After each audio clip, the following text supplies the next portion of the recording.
They're federally funded, free job resource centers. Free, that's good. Yes, free is good. Free, open to all individuals looking for work. They're an important component for our program also. We have all of our enrollees also co-enroll at the WorkSource centers, so they have these free job resources available to them. And when, job resources, is that like a listing of available jobs in the community? Yes, that's exactly right. They have job postings, job fairs, recruitment drives from their employers that are on their employer list. All of the job resource tools are available to job hunters free of charge, and that could include printers, faxes, phones, and computers. Well, that's very important. You know, seniors mustn't be intimidated by their age or think that that's somehow going to be a barrier. I think our area employers understand that seniors who have been dislocated need to get back in the workforce, and frankly, they make the better employees. That's very true. And the seniors need to understand that they have some skills, abilities, and things that are inherent to them that aren't found in the younger worker. Things like increased reliability, dedication to the job, devotion. We find that the seniors are very valued at whatever host agency they're assigned. And there is a learning process for employers out there, and we find that it is increasing. That they recognize the value of the seniors. Right. Well, and polishing up your job skills is never that's not a bad idea. That's a good idea. There are lots more sophisticated computer programs that you should at least be knowledgeable about. Exactly right. You're never too old to learn. And in this, especially now, this ever-changing world, you can't really stand still. You have to continue learning. Yeah, we had an author in a previous show that said, don't retire, rewire. And because the workplace is filled with electronic communications devices, and you need to be familiar with them. Now, in terms of accessibility, what about our disabled community? Are they eligible for these programs as well? Absolutely. I make it a high priority to enroll disabled people. As we get them coming to our program, we have the challenge of finding host agencies that can accommodate them. Sure. But I'll do all in my power to make sure that we can do that. And there are distinctions within our ethnic communities. Do we have something special for example, the Asian community? Right. Well, first of all, I'm very proud we have a very diverse program. And we have seniors that represent all different ethnic backgrounds in our program. But if we do get a senior with special needs, maybe they might need ESL classes, English as Second Language class. We'll see that we can arrange that for them and then pair that with a host agency that can accommodate their monolingual status. Well, we try to work them towards at least a functional understanding of English so that it increases their job opportunities. Very good idea. Now, are there openings available to enroll in this program? I know this changes every minute and seems to get worse, but for now, can people enroll? Well, I'm very happy to report that we did get additional funding as part of President Obama's initiative to increase job training and employment. We did get some additional reinvestment money, and we did apply that. We also, this year, got additional money on top of that. Not technically stimulus money, but Department of Labor money that we are going to use to increase the enrollment. Well, that's very important because money is scarce. And yet job retraining and preparation for our people who maybe have a very long work history and have been out of the game for a while. Thank goodness we got that funding. What can a senior expect when they enroll in this program? Is this do you have interviews at first, face-to-face, so you can evaluate their job skills? That's correct. We typically will get contacted by a senior interested in our program. We normally will discuss it with them over the phone initially to see if they might be qualified for the program. We do have income requirements or income eligibility limits. If they meet that or appear to meet that, we'll set up an interview in person and discuss in detail their past experience, what they'd like to do in the future, and then we look to arrange an interview with a potential host agency and send them over there. Well, let's give our viewers an opportunity to look at what this looks like. Recently, we visited the Los Angeles City Department of Aging offices, where we talked with some seniors who are taking advantage of the Senior Community Service Program. First, we meet Roger Jones, who joined the program after recovering from his heart attack.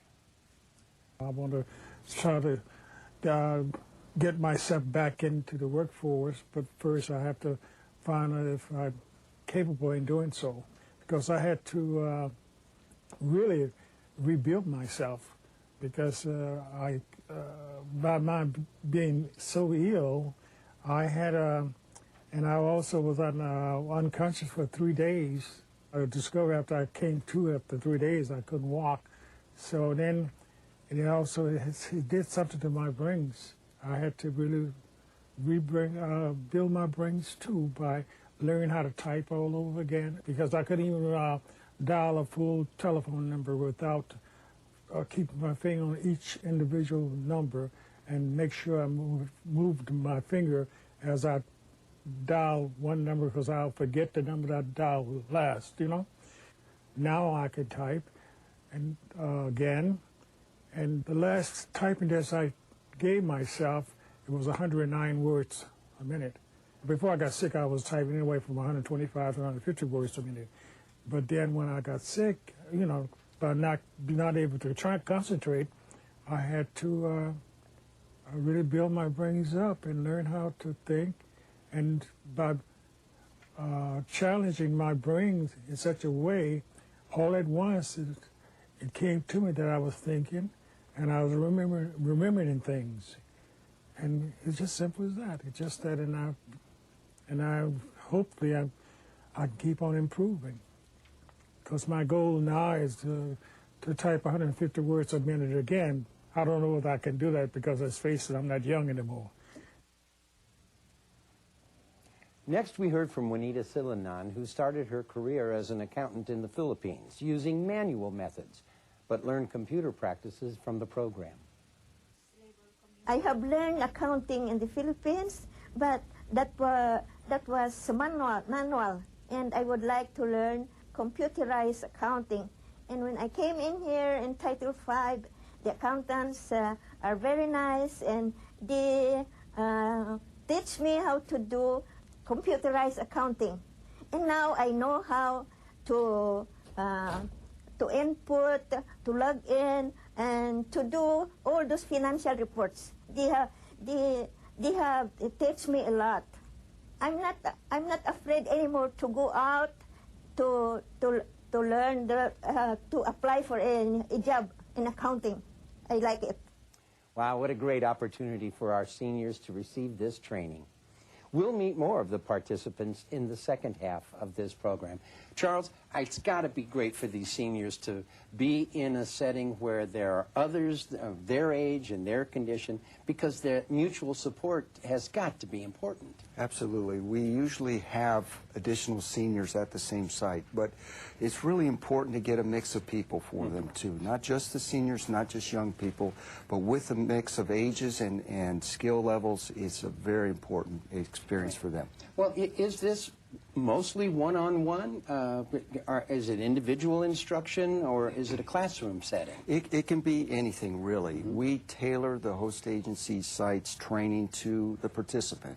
It could involve some classroom instruction. It could involve all work experience. It just depends what the senior needs. And I would imagine that the role of family is important here as well, especially for the younger members of the family, to help Grandma and Grandpa polish up their computer skills and communication skills. Exactly. It's really not unusual to get a son or daughter interested and involved really in the enrollment process, checking back in with them and seeing how the training's going. Yeah, talk about a switch on the old homework brigade. That's really great. We'll talk more about this later. But first, it's time to take a short break.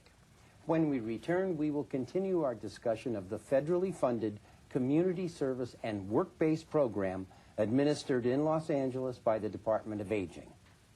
Stay tuned, we'll be right back. An emergency can happen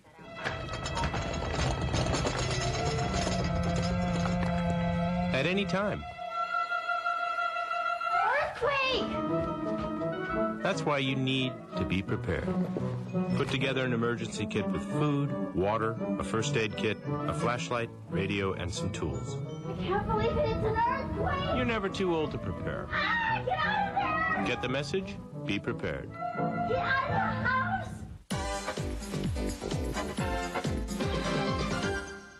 The biggest blessing in life is to realize your personal power. So many of us wonder, why are we living? Well, that's why we're living, to help others.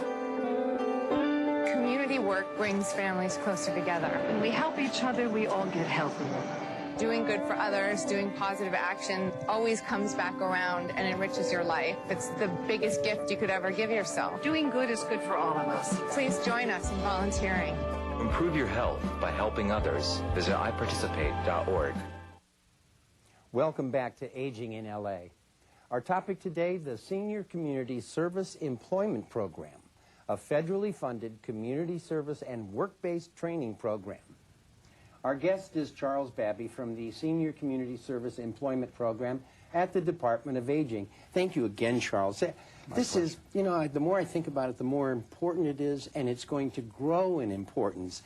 Can you tell me, what's the response been once people learn about this program? It's really been overwhelming. And the more that it gets out through programs such as this, at the WorkSource centers or the senior centers, we just find that the response has been amazing. Right. Well, this is very important to our viewers. Contact information. If you have recognized yourself here or feel that need for retraining or to polish up the skills, how can people access the program? Let's start with first the web-based contact. That's aging.lacity.org, correct? That's correct. And, Okay. and if they're fairly new to computers, all they really have to do is put Aging Los Angeles, and the browser will pick it up. Pull it right It'll up. be very easy. Now, of course, many of our viewers are a little older and they're accustomed to grabbing the phone. What's that contact number for the telephone? The best way is just call our front desk, and that's 213-252-4000. Good number, 252-4000. Right. And what do they ask for? Just ask for the Title V division, and the person at the front desk will connect the senior to someone. Right, and don't be confused about that area code. This is a citywide service, so if the surrounding communities will have resources available for you, correct? That's correct. Okay, that's very important, because if you've recognized, as I said just a second ago, yourself here, or feel that need, delay isn't going to help you. You might as well get enrolled. That's right. Just give us a call. We'll talk over your options with you, and if we can't help you, or maybe you're over income, we'll give you some other options to follow. Let me ask a question about the involvement of our business community, our employer community.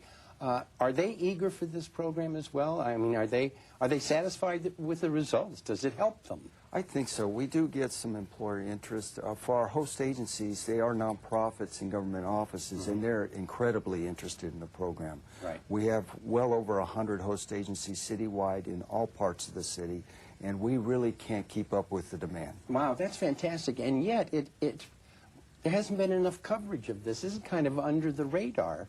And yet, the needs of senior employees who are reinventing themselves, that's prominently displayed. So these programs address that specific issue. Yes, yes, they do.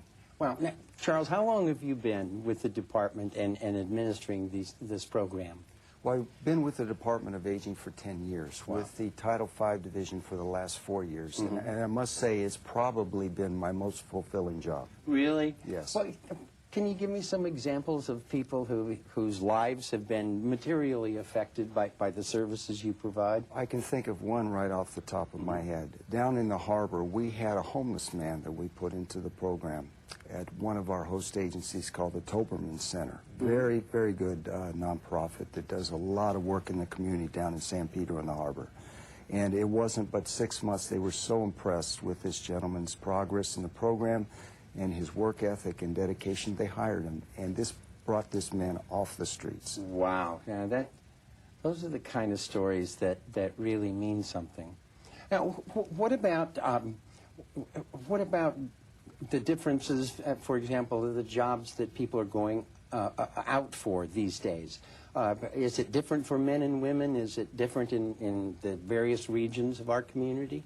We get a variety of interest in different career paths, but I'd have to say if I had to pick one area that we do get a lot of interest in, that is in office administration, office work. I see. So obviously not the hard physical work. Now, in the first half of our program, we met some of the participants in the Community Service Employment Program at the LA City Department of Aging. Now let's visit with some more seniors that received training for employment. As a CPA, Henry McIntyre experienced a layoff, but through the program he was able to start a new career with the City of Los Angeles. I started work at the department by being hired through the Title V program.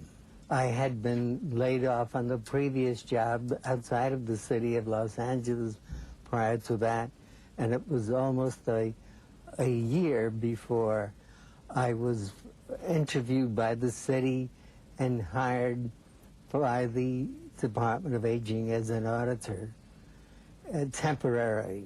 And the department wanted to make it a full-time auditing position. So I was re-interviewed for that, among other contenders with the city.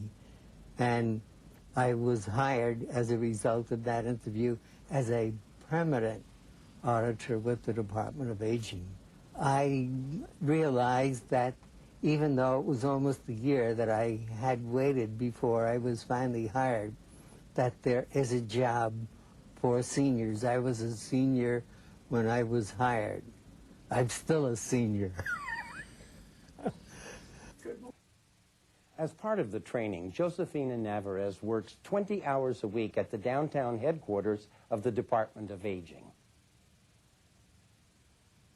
I was looking for a job, and I went to the work source, and I find out that the government have a program like Title V program.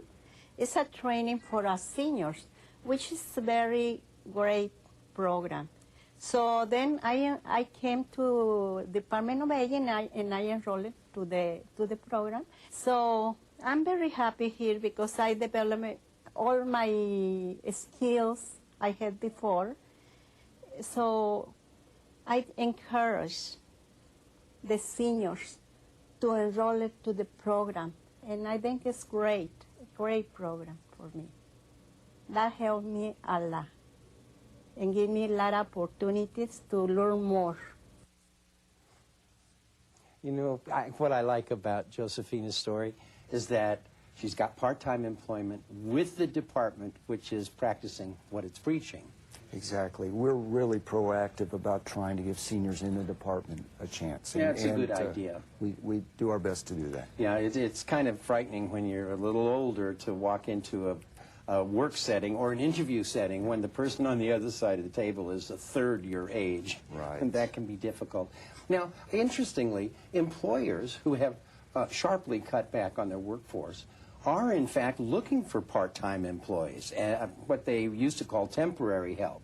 And that's a good opportunity to kind of reestablish yourself in the workplace. Exactly. I would encourage all seniors that are job hunting not to get discouraged, because I see a trend for many employers going to part-time employment, which really fits the needs of many of our seniors. Yeah, I think so. You know, our economy has in fact changed. It's more on demand, and long-term employment is not as usual as it used to be.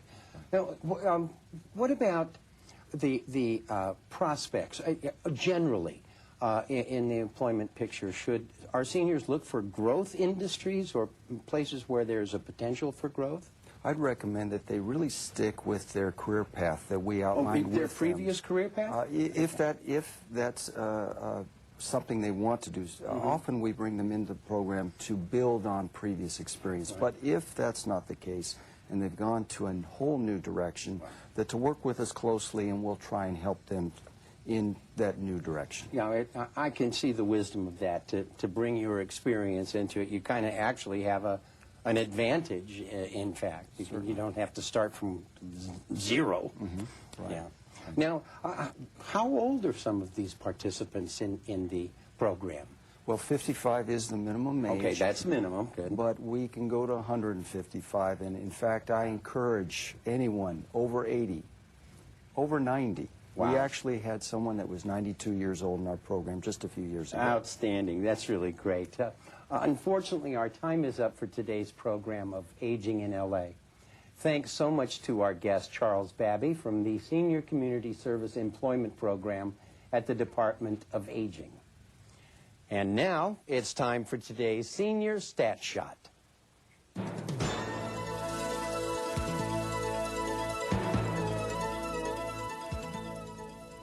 The Bureau of Labor Statistics estimated that in the last 10 years, the number of workers 55 and over has grown by 50% and will be the fastest growing component of the future workforce. Recruiting and retaining older workers will become increasingly important to employers as baby boomers retire, and there are insufficient younger workers to replace them. A recent study by the Mature Market Institute found that 72% of 45 to 70-year-olds feel that they do not have sufficient savings to live comfortably in retirement. Only 35% of under 45-year-olds have given any serious thought to retirement planning, and 10% of full-time workers plan to start their own business upon retirement. Many job opportunities require computer skills. Don't be daunted by this. If you've never used a computer before or need to refresh your existing skills, check with your local senior centers, libraries, and community colleges to see what inexpensive or even free classes are available. You may even find a younger family member who can help you as well. Visit your local WorkSource Center for assistance with job seeking or building your own business. Call 1-888-226-6300. That's 1-888-226-6300 to find a center near you. For increased job opportunities, consider working in an industry with projected job growth: computing, information technology, healthcare, education, and sales. And that's today's Senior Stat Shot.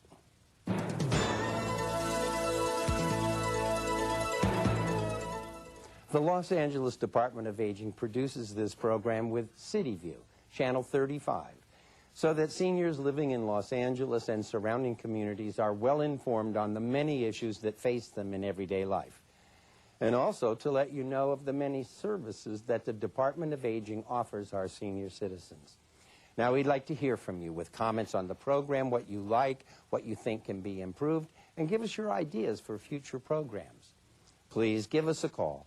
The number's right there on your screen, area code 252-252-4088, 213-252-4088. Call us with your comments and ideas. We look forward to hearing from you. I'm Paul Peterson for the Los Angeles Department of Aging, the people here at CityView, Channel 35, and all of our guests on Aging in LA. Thank you so much for watching. We'll see you next time. Charles, thank you so much for coming.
Hi, I'm Craig Irwin in Los Angeles. Hi, I'm Trenton Irwin, and you're watching LA City View, Channel 35, our city, our channel.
Morning, everybody. It's 10:03 a.m. and this is Wednesday, June 15th. This is the first quorum call for Mr. Alarcon, Mr. Cardenas.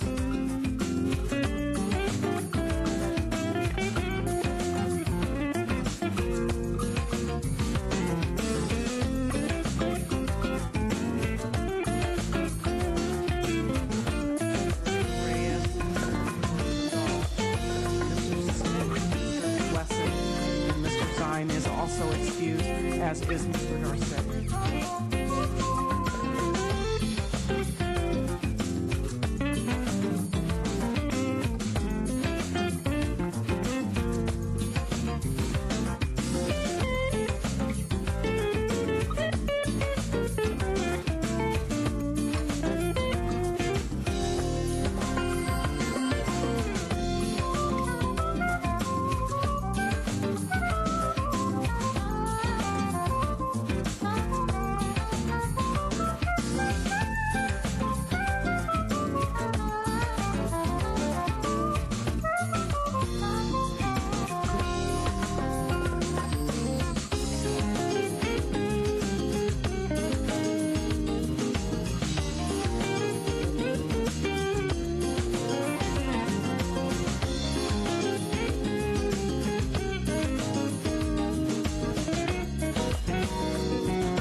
We have 4 members present, and we need 6 more to go to have a quorum.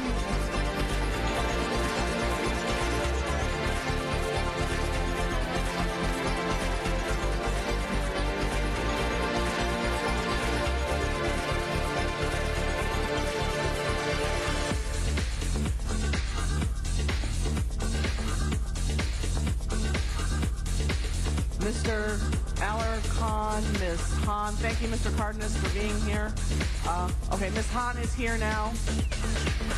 Thank you, Ms. Hahn, Mr. Cardenas, Mr. Parks, Mr. Reyes for being here. Still need Mr. Weezar, Mr. Koretz, Mr. Krikorian. Mr. Labange is excused. Mr. Rosendahl will arrive at 11 a.m.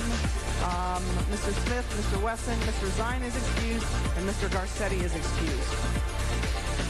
Thank you, Mr. Koretz.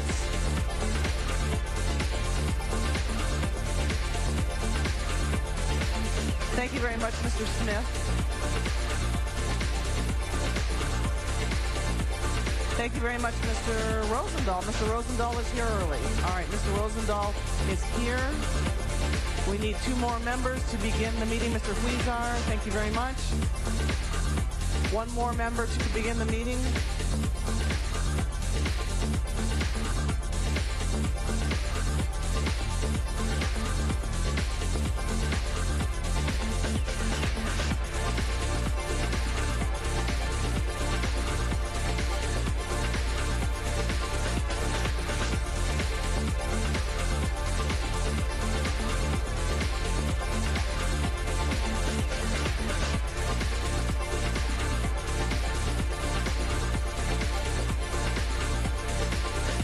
We need 1 more member to reach quorum.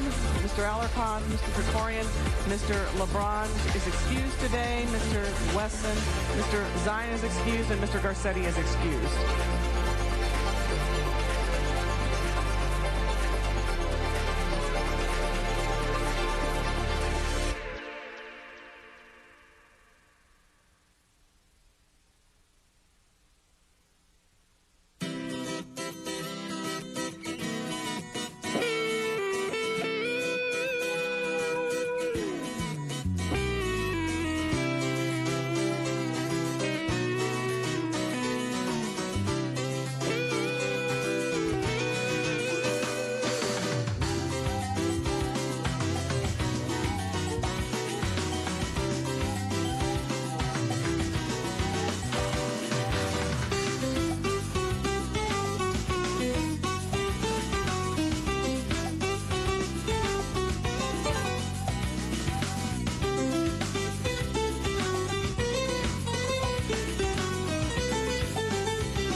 the meeting to order.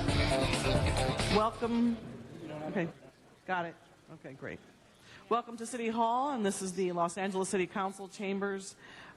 Today is June 15, 2011. Council meets 3 times per week on Tuesdays, Wednesdays, and Fridays. All meetings are open to the public, and for those who cannot make it to City Hall, meetings are televised on cable on Channel 35 or can be viewed by visiting our website. Mr. Clerk, would you please call the meeting to order? Alarcon, Cardenas, Hahn, Weezer, Koretz, Krikorian, Labange, Parks, Perry, Reyes, Rosendahl, Smith, Wesson, Zine, Garcetti, 10 members present and a quorum. Madam President. First item of business. Approval of the minutes. Mr. Smith moves. Mr. Reyes seconds. Commendatory resolutions for approval. Mr. Koretz moves. Mr. Alarcon seconds. Madam President, would you like to run through the agenda? Yes. Items 1 through 5 are items noticed for public hearing. We do have a card on item number 1. All right. Any other specials members? 39. All right, we'll then open the roll on the remaining items. Close the roll. Tabulate the vote. 10 ayes. Madam President, items 6 through 14, they are items for which public hearings have been held. There is a request from member to continue item 7 to June 21st. Okay, that'll be without objection. Do I have to get out of the chair to call item special, Mr. Clerk? I'm sorry? Do I need to get out of the chair to call items 8, 10, and 13 special? You do not. All right, thank you. Any other specials members? All right, open the roll on the remaining items. Close the roll. Tabulate the vote. 10 ayes. Next item. Items 15 through 36 are items for which public hearings have not been held. 10 votes are required for consideration. Mr. Koretz, I believe you want item 28? If I could have item 28, 33, and 34 all called special. All right, thank you. Ms. Hahn? 21 special for Ms. Hahn. Any other specials members? All right, open the roll on the remaining items. 31 for Hahn. Close the roll. Ms. Hahn, can you repeat that number again? 21. 21 for Ms. Hahn. All right, great. Thank you. And then open the roll on the remaining items. Close the roll. Tabulate the vote. 10 ayes. All right, next item. Madam President, items 37 and 38 are items noticed for closed session. Open session, both of them. Mr. Parks requests open session on 37 and 38. If there's no objection to that, we'll make sure those go on open session. Next item.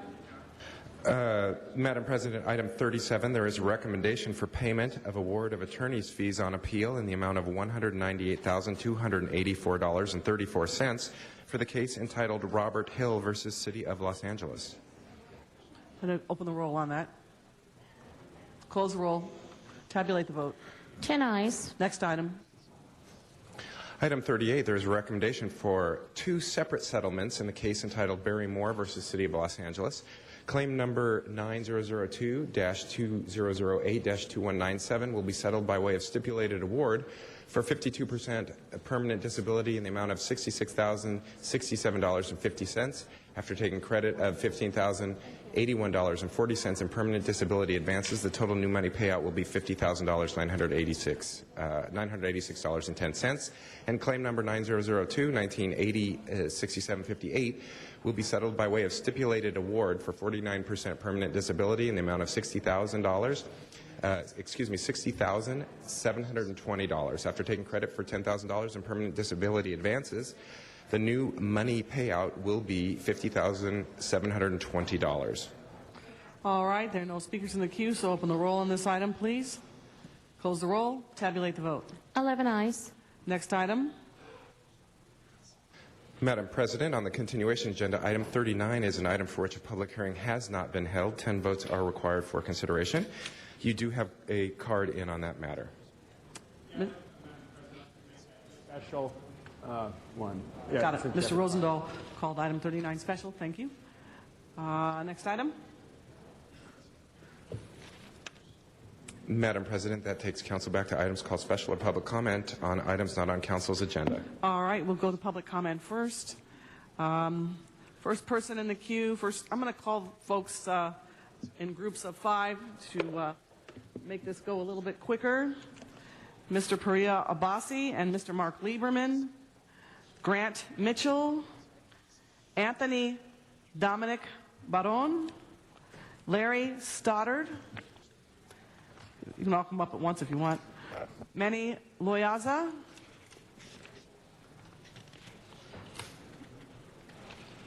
and Carl Godlewski.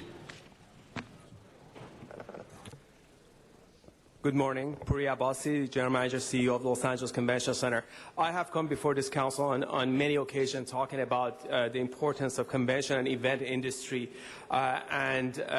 to really signify that, I've used as an example the Electronic Entertainment Expo, the largest video gaming and interactive media event in the world. I'm here today to report that we hosted this event last week. It was the most successful rendering of that event that we've ever had at the Convention Center. To just put it in perspective, the event on a daily basis hosts between 40 to 50,000 people. It's held over 3 days and generates over $25 million of economic impact to this city. As we look to find ways to work to bring ourselves out of this awful recession, I think event and hospitality industry is going to play the most important role in helping us get back to the economy that is reflective of the of Los Angeles and obviously the related jobs. There has also been discussions in regards to the modernization of the Convention Center. And I want to take this occasion, obviously after completing E3, to again remind the Council and request not only as the General Manager of the Convention Center, but as a 26-year and resident of this great city, to recognize the importance of our industry, to recognize for us to be able to compete with other venues that are looking for shows like E3, that we need to have a revamped, modernized convention center, that it is extremely important to look at and support the ongoing discussions regarding the modernization of the Convention Center and the cohesion that will be built with the proposals on the stadium. If we don't take action, we will lose one of the most important engines of our economy. And again, I urge the Council to look into this in more detail to support our industry. It means jobs. It means a way out of this economy. Thank you. Thank you very much. Mr. Lieberman. Thank you. Mark Lieberman, the president of LA Inc., the Los Angeles Convention and Visitors Bureau, and it's good to be here, and I again thank the Council for their continuous support. As Mr. Abbasi mentioned, conventions like E3 with its 28,000 room nights and economic impact of approximately $25 million, and next month in July we welcome Microsoft, who will be here with over 50,000 room nights and an economic impact of over $75 million. These conventions will continue to grow, and we will need to be, as a city and as a convention city, positioned for their growth with additional hotels and exhibition space. And there is no doubt, by making the changes to the convention center and building the stadium, the number of conventions that we have coming to Los Angeles will increase, and really we will have the ability to take this city to the next level of hosting conventions. This is going to the stadium and the hotels. The additional hotels will really enhance our ability to attract larger conventions, retain our current customers, along with bringing major supporting and entertainment events to Los Angeles. Today, our convention center is the 15th largest convention center in the U.S. with 770,000 square feet. And by being able to use the floor space of the stadium, it's going to, of course, give us the ability to attract these larger conventions. Today, we find ourselves at a very competitive disadvantage when it comes to the number of hotel rooms that we have in the proximity of the convention center. We have only 2,000 rooms within a half-a-mile radius of the convention center as compared to our competitors. We're in Anaheim, there are 7,000 rooms. San Diego, there are 8,200 rooms. In San Francisco, there are 12,000 rooms with a half-a-mile radius of the convention center. We must find ways to upgrade our convention center with contiguous space and build more hotel rooms. Thank you. Grant Mitchell. Yes. Good morning, Madam Chair.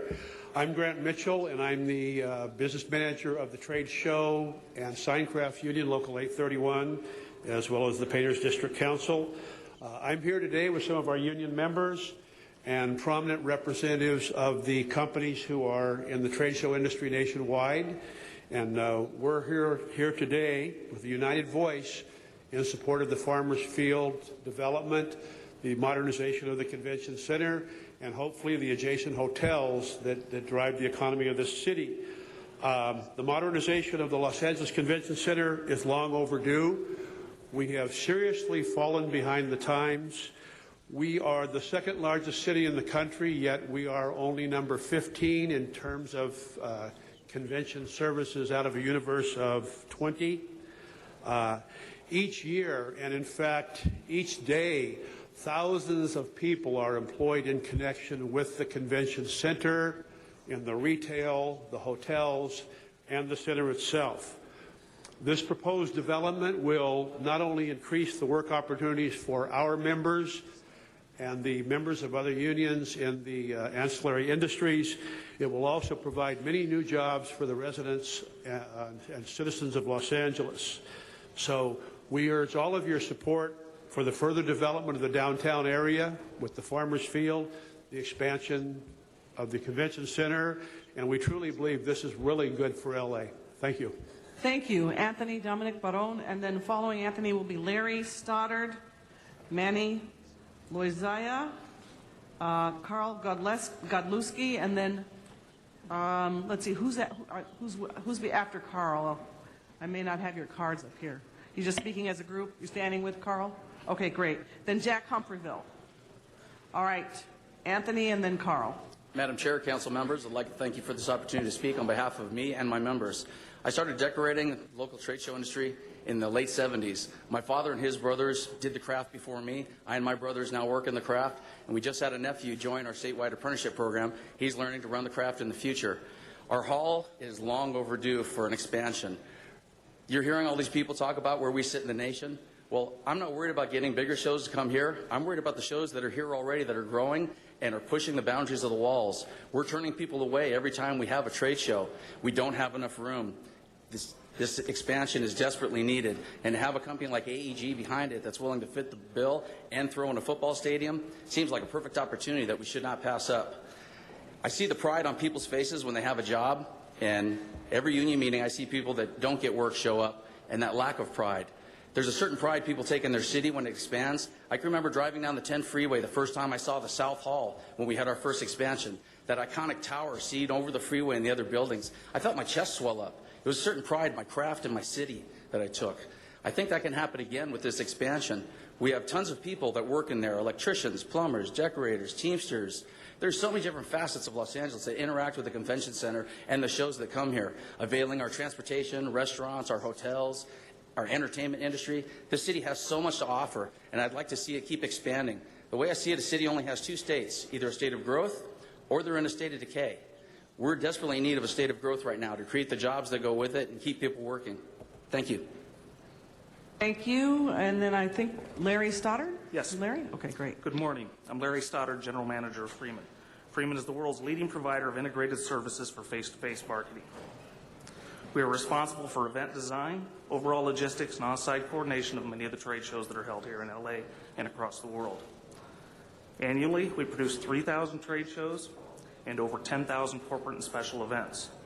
Our customers and our events range from the halftime of the Super Bowl to the Republican National Convention. We're currently planning the Microsoft show next month in LA. It'll be one of the largest shows that LA has ever had with about 15,000 attendees.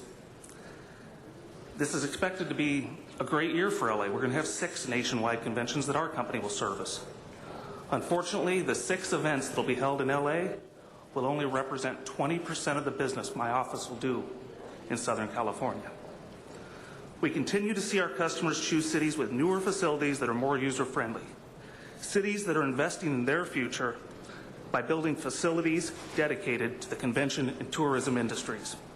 On behalf of the dozens of companies that are here, the thousands of people we employ here, I urge you to support Farmers Field and Pico Hall and bring this business back to LA. Thank you. Manny Loaiza? Good morning, City Council.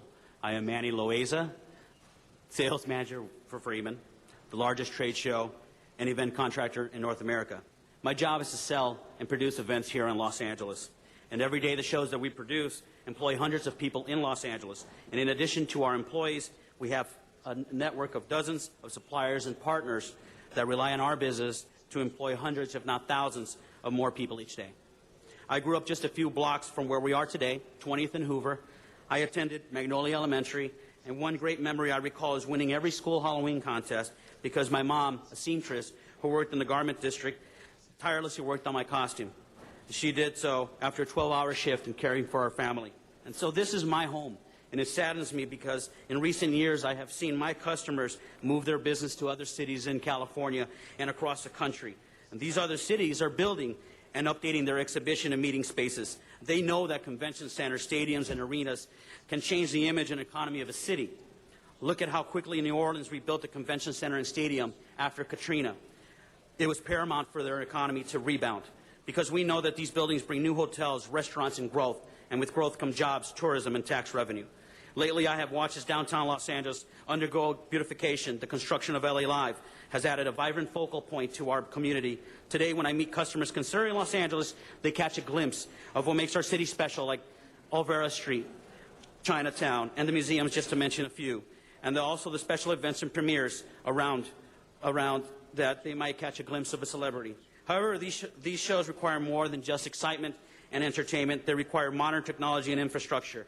They require up-to-date meeting rooms, contiguous floor-space connectivity, and electrical services. A trade show is where industry comes to meet face-to-face and see the latest products and technology.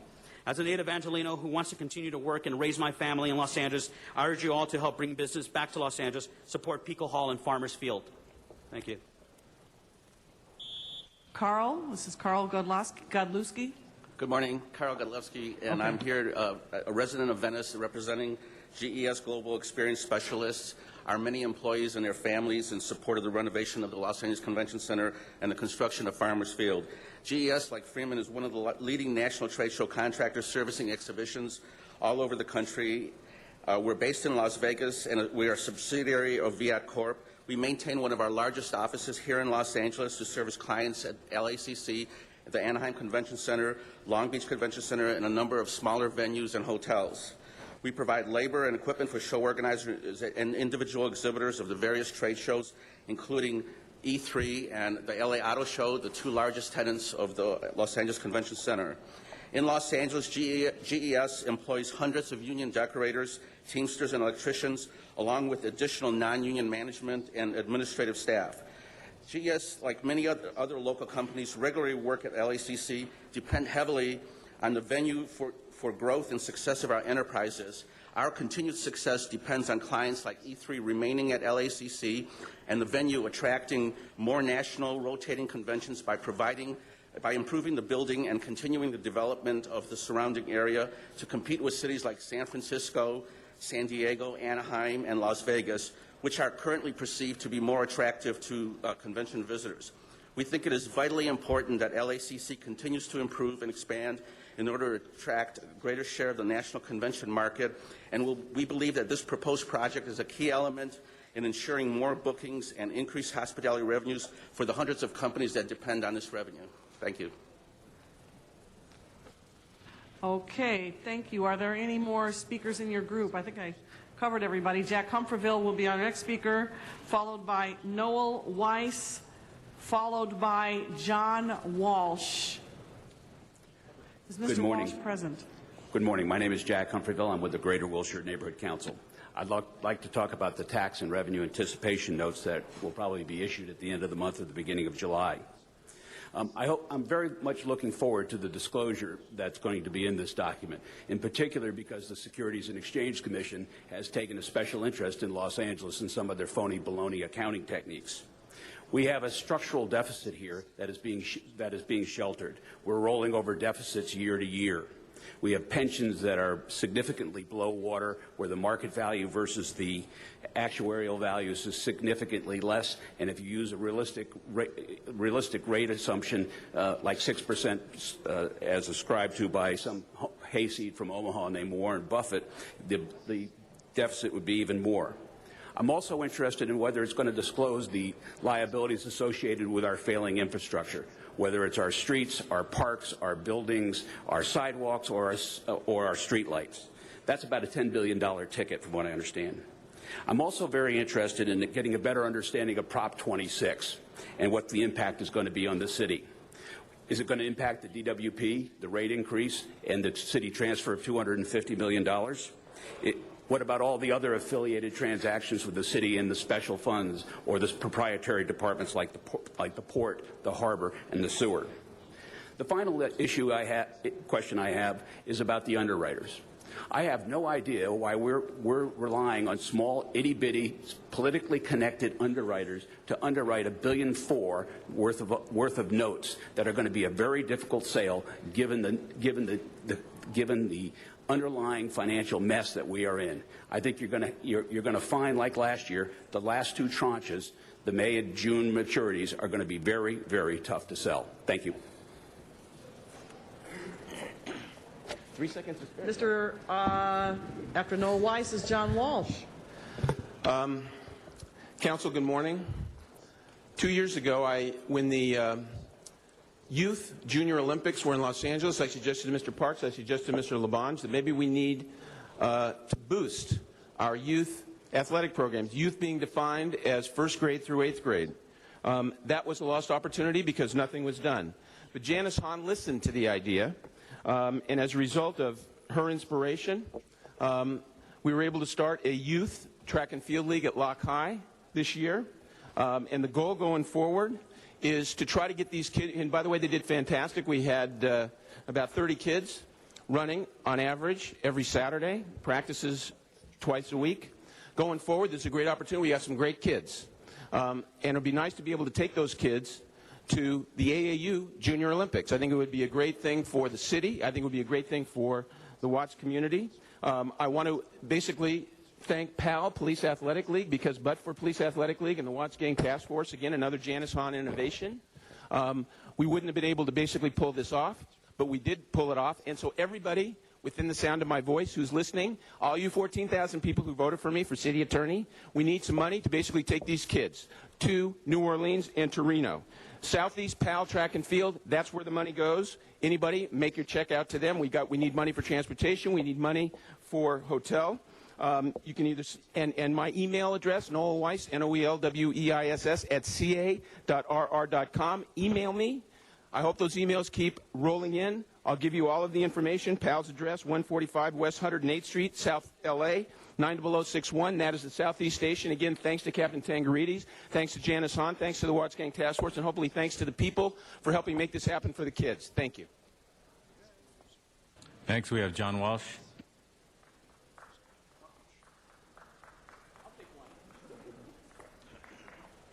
John Walsh, blogging at HollywoodHighlands.org. I'm here to see the future Congressman Cardenas is running the meeting. We expect a great deal from you.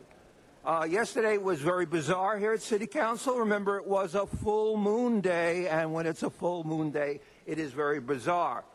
Come to HollywoodHighlands.org or HollywoodDems@gmail.com or our email, or Facebooking at Mickey Jackson, M-I-K-I Jackson. Go to our website and find out about the foster children scandal here at City Hall.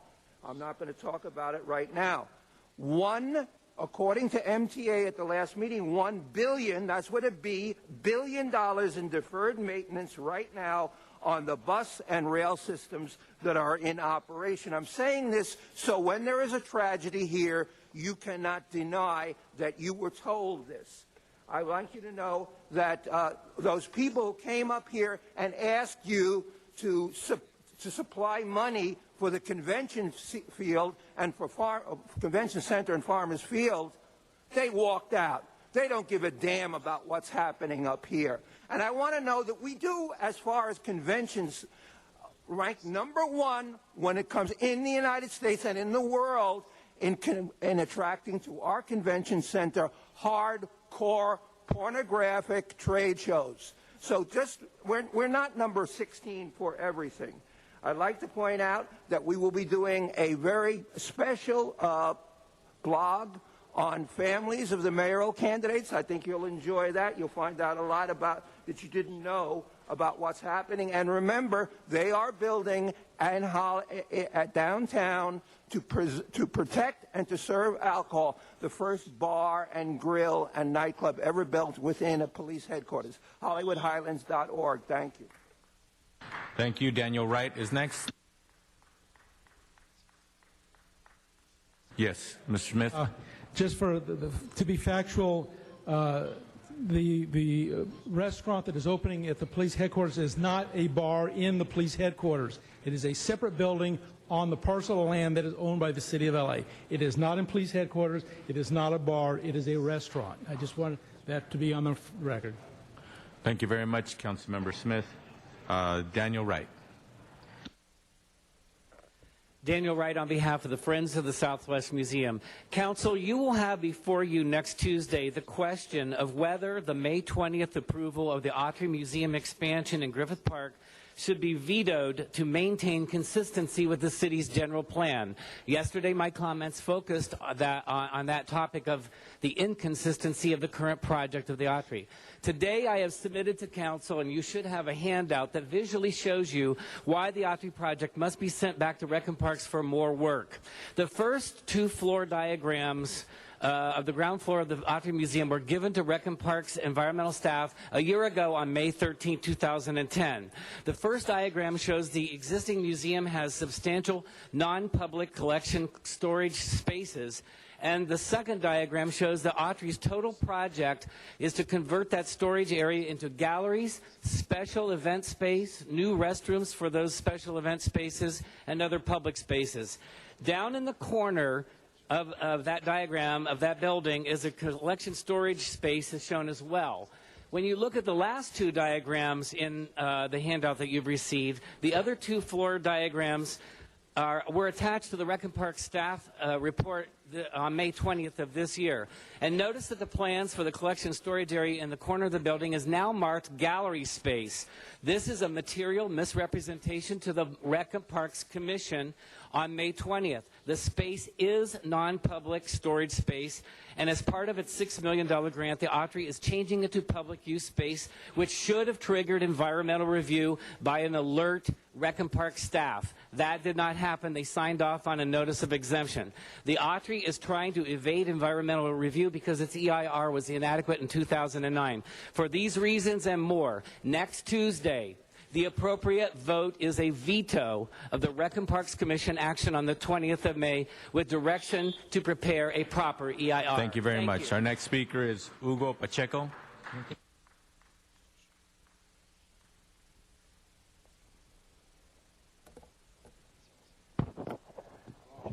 As a citizen of the City of Los Angeles, I'm here to publicly notify you that I'm requesting that Councilmember Ed Reyes make a motion under Section 245 of the City Charter that the June 8, 2011 East Los Angeles Area Planning Commission decisions be vetoed in order to protect the civil rights, Brown Act rights, and public safety of those vulnerable populations affected by the decisions.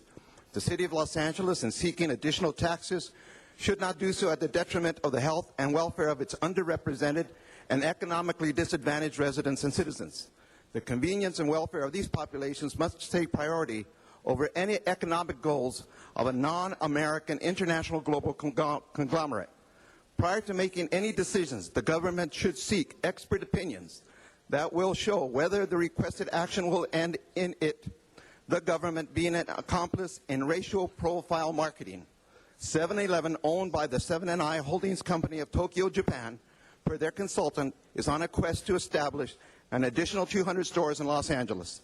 Inasmuch as the predominant consumers of beer and wine are African Americans and Hispanics, this is where the discriminatory practices occur, requesting that the civil authorities seek to assist them to acquire zoning variances that are within sensitive use areas, areas that have historically been safe zones for children and families, all in order to seek additional distribution and market share for its private label beer and wine. Lincoln Heights is a test case with its large Hispanic population. The establishing of 7-Eleven stores in gang junction areas in close proximity to schools, religious institutions, substance abuse centers, and parks is unacceptable. By identifying these historically protected areas as areas of opportunity, due to the low number of licenses within the census tract, ignores the logic behind protecting them. For the good of the entire city of Los Angeles, Mr. Reyes, do the right thing and seek the veto. Thank you. Thank you. Jose Aguilar. Jose Aguilar, LHNC. All right. Next speaker would be Ada Murillo. Mr. Aguilar. Yes, sir. My name is Jose Aguilar. I'm a member of the Lincoln Heights Neighborhood Council, and I am here requesting Rule 215. I'm requesting from Council Office Ed Reyes to have a meeting with us to present the arguments concerning why we believe Rule 215 should be taken, 245 should be taken up concerning the decision of the zoning administrator, Maya Zokovsky, concerning the issues of 7-Eleven in our area.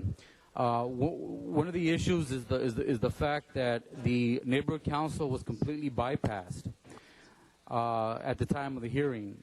And the second issue is that we have it on videotape that Myra, the zoning administrator, stated for the record that it is not needed to have zoning matters dealt with in the neighborhood councils for review, that the neighborhood councils do not have to be in the loop for this.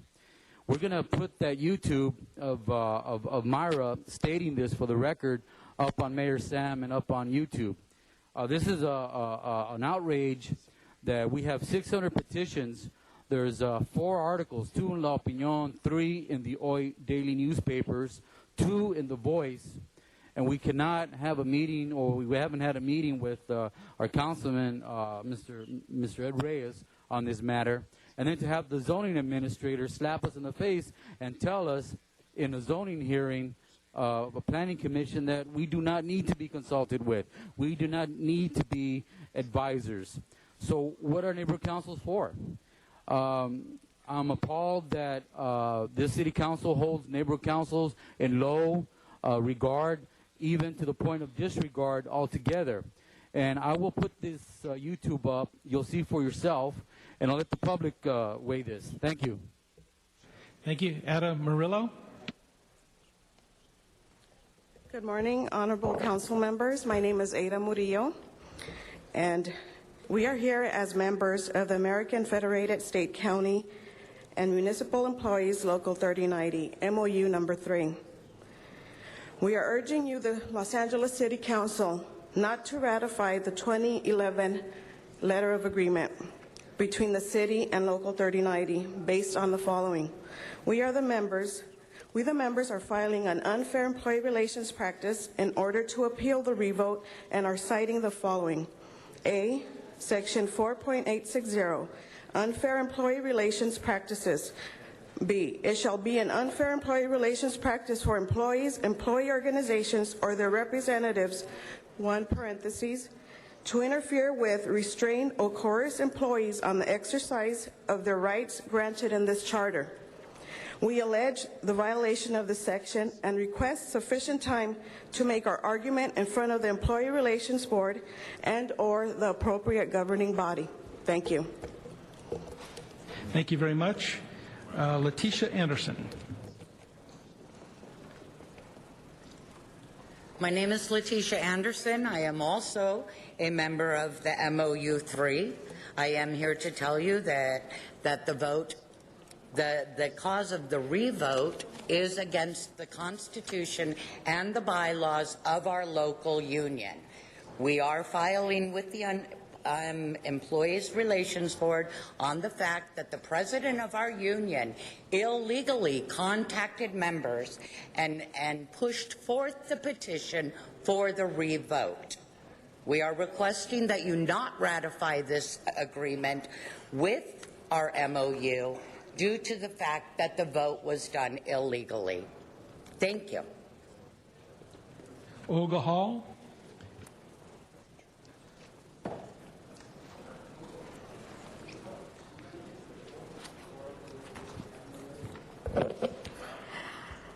Good morning, council members.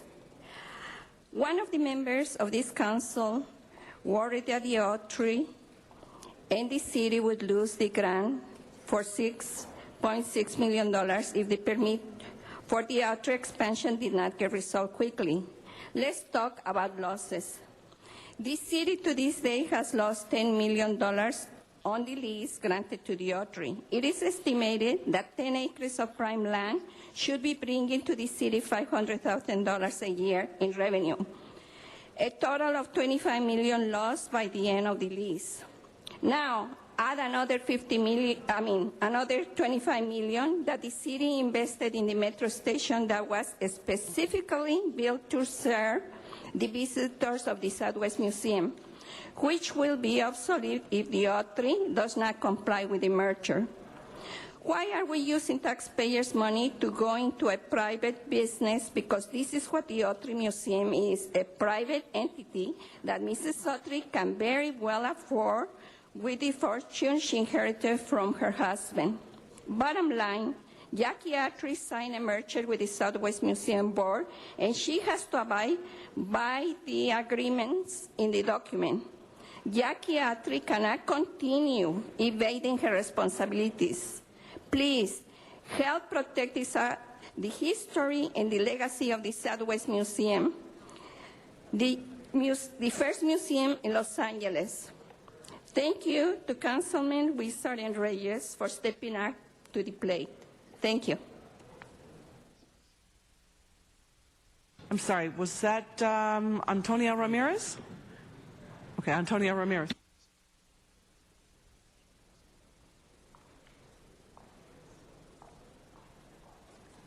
Good morning. I would ask that the entire city and the county conduct racial profiling, and you can tell who's a gangbanger and who's a drug addict and who's an illegal wetback. So I'm for it. If you've got nothing to hide, you want them to racially profile. Having said that, I take great pride and honor in doing the East LA DA's office. Nishikawa-san, bastard, tarnished FBI's job and the East LA Sheriff's Department scumbag deputies, i.e. Deputy Lomelli, Deputy Parra, Deputy Pacheco, and the scumbag Nazi sergeant. The aforementioned pussies are nothing more than corrupted, malicious, and with reckless disregard for human dignity.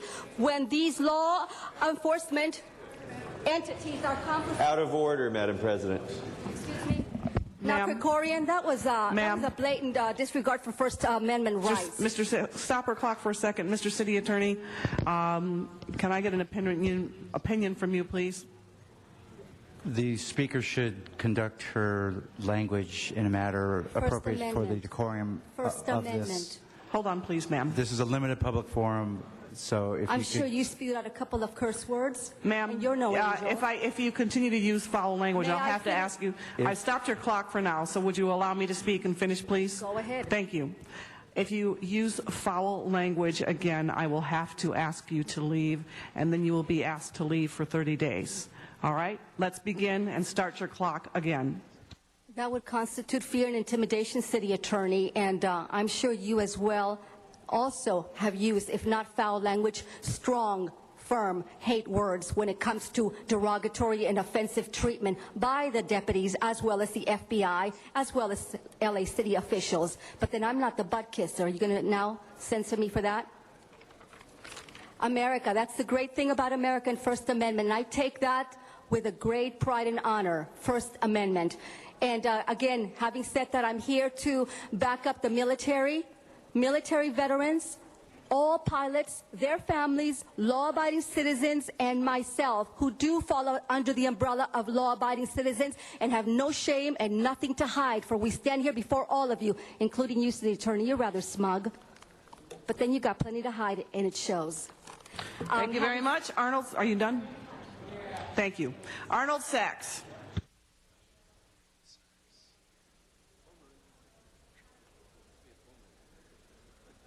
Arnold Sachs. If Arnold Sachs is not here, Mr. Narajian can come up instead. Whoever gets up to the mic first.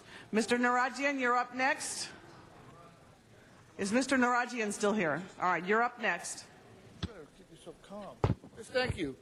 It is unfortunate that all the original speakers who were here discussing the football stadium and the PICO convention, the new convention center, all left.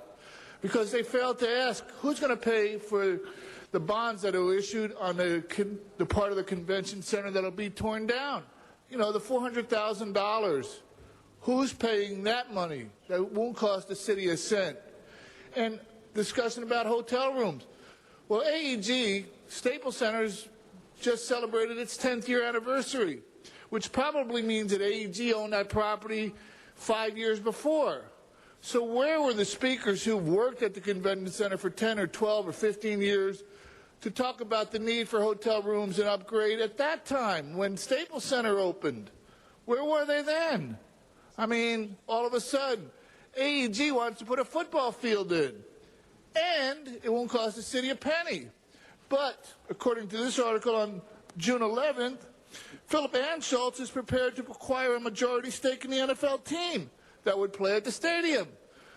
Just hearing about that in June. Nobody knew about that beforehand. And there was the discussion about how will the city afford or get the revenue back if the new football team leaves before a 25-year lease. Well, if Anschultz owns the team, then they'll get the money then. And didn't the CAO's office have to do some work to figure out how to maintain the fact that the bonds or the funding would be repaid by the football team? Doesn't that cost the city money? And why is the city just finding that out now? And Philip is willing to pay a new team relocation fees to break a lease. But he needs $250 million from the city of L.A. to float bonds to build the convention center. How is that possible? Open and transparency. Thank you very much, Mr. Narajian. After Mr. Narajian will be Gary Parker out in Van Nuys. Respectable City Council members, dear fellow Angelinos, my name is Armenak Nurijanyan. Actually, I'm a liberal Democrat and a human rights activist. Are you serious? So-called, so to speak, tax and spend liberal. I run for the seat of California State Assembly for next year elections. I promise to raise taxes 50% against wealthy individuals and rich oil and gasoline selling corporations in order to remedy budget deficit in California, create more jobs with government orders, and restore social justice. Actually, I condemn recent reactionary decision of Los Angeles Chief Financial Officer Miguel Santana to cancel overtime pay for Los Angeles police officers. I believe that Los Angeles budget shouldn't be balanced on the backs of city workers, public workers. It should be balanced on the backs of those wealthy corporations who should pay their fair share into a budget. Also propose to create California satellite cell phone service for rural forested areas, territorial waters of California shores. I will create state legislation to control car jams, with live satellite surveillance in order to disperse those car jams on California freeways. I also promise to make same-sex marriage the law of the land to uphold civil rights of sexual minorities. Come to speak of illegal narcotics trade in the city of Los Angeles. 56% of California voters rejected Proposition 19, rejected legalization of harmful narcotic marijuana. And the city officials, need to close down those illegal so-called medical marijuana dispensaries because they rob those pharmacies of their profits. They make most Angelinos homeless, and lots of people I know lost all their income and life savings to those illegal narcotic deals. And I believe federal authorities will actually indict to prosecute all those city officials who actually were responsible for city ordinance 181. Thank you very much, sir. Now we go to Van Nuys to Gary Parker. Good morning. My name is Gary Parker. I'm an LA resident, and I am a member of IBEW Local 11. We ask you to support the building of Farmers Field. It's good for the city. It's good for the people who need to work, and we ask for your support. Thank you.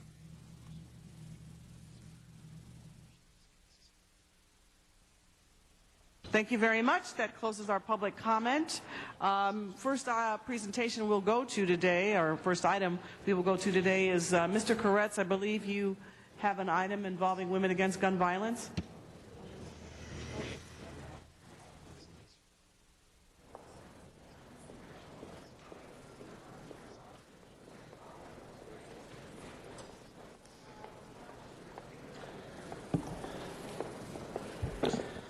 Thank you, Madam President.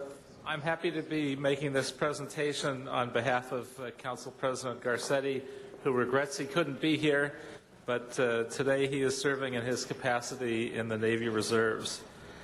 The Global Week of Action Against Gun Violence highlights the international campaign to stop the proliferation and misuse of small arms and light weapons.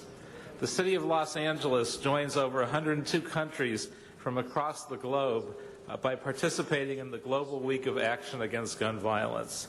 This event provides us with an excellent opportunity to further enhance the cooperation between civil society and governments to ultimately make the lives of people all over the world safer and more secure.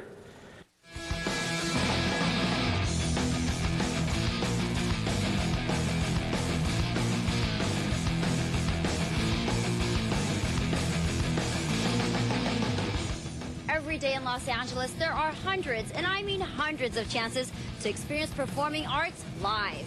Music and theater, from small to large, exotic to traditional, we have it all. We reflect cultures from across... To simulate real school shootings witnessed at Virginia Tech and at Columbine Elementary School.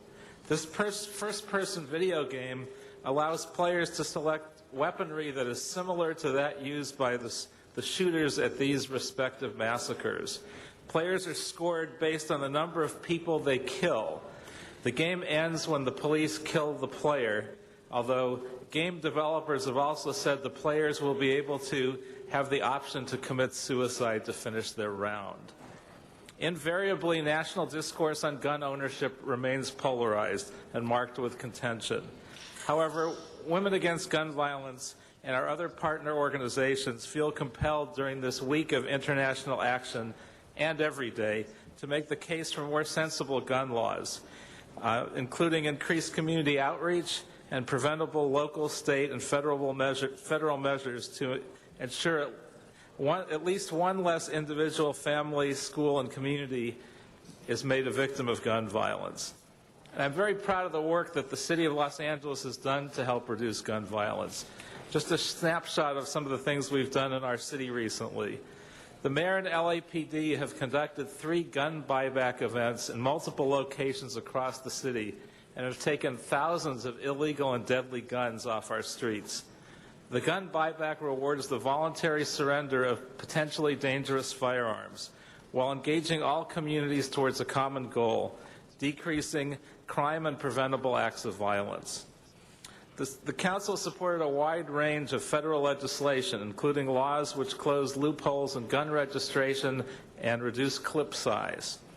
We heard testimonies from advocates against gun violence and the city attorney to help inform the Council about best ways to reduce gun violence in Los Angeles, such as Councilmember Garcetti's proposed ban on openly carrying guns on city property. The Council has voted to support a wide range of important state legislation directed at reducing gun violence, including long gun registration and the banning of openly carrying guns. Last week, Councilmember Zion and I introduced a motion which supports Chief Beck in his efforts to make imitation firearms, including BB guns, distinguishable by mandating the exterior color of the gun be painted brightly. The City of Los Angeles has done a lot of work to reduce gun violence, which is something we can all be proud of.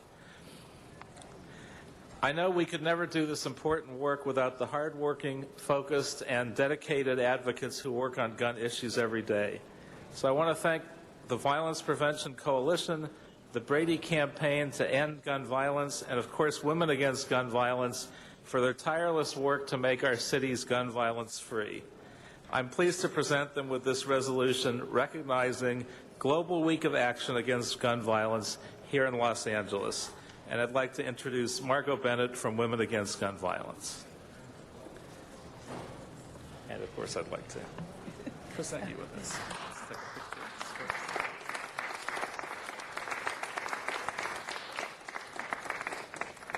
If you'd like to say a few words. Thank you. On behalf of Women Against Gun Violence and the Violent Prevention Coalition, as well as the International Action Network for Global Action Against Small Arms, I want to say thank you very much for for this recognition and for helping us reduce the over 30,000 deaths by gun violence in the United States each and every year. Thank you. Thank you. And before you go, we have comments from Mr. Huizar and Ms. Han. Great, thank you. I just want to thank the work of Women Against Gun Violence and bringing this to all of our attention and just attempting to educate all of us about the importance of us having policies and laws in place to get a better control on the easy access to guns. Just this morning, as I left the house, I was watching a documentary on how easily it is for young people to get guns. And some of their comments were, you know, before we would get hand-me-downs or these third-generation guns. Now they get brand-new spanking guns, kids as young as 12 years old. And we've got to do a lot more to control how easy it is for our young people and others to get access to these guns.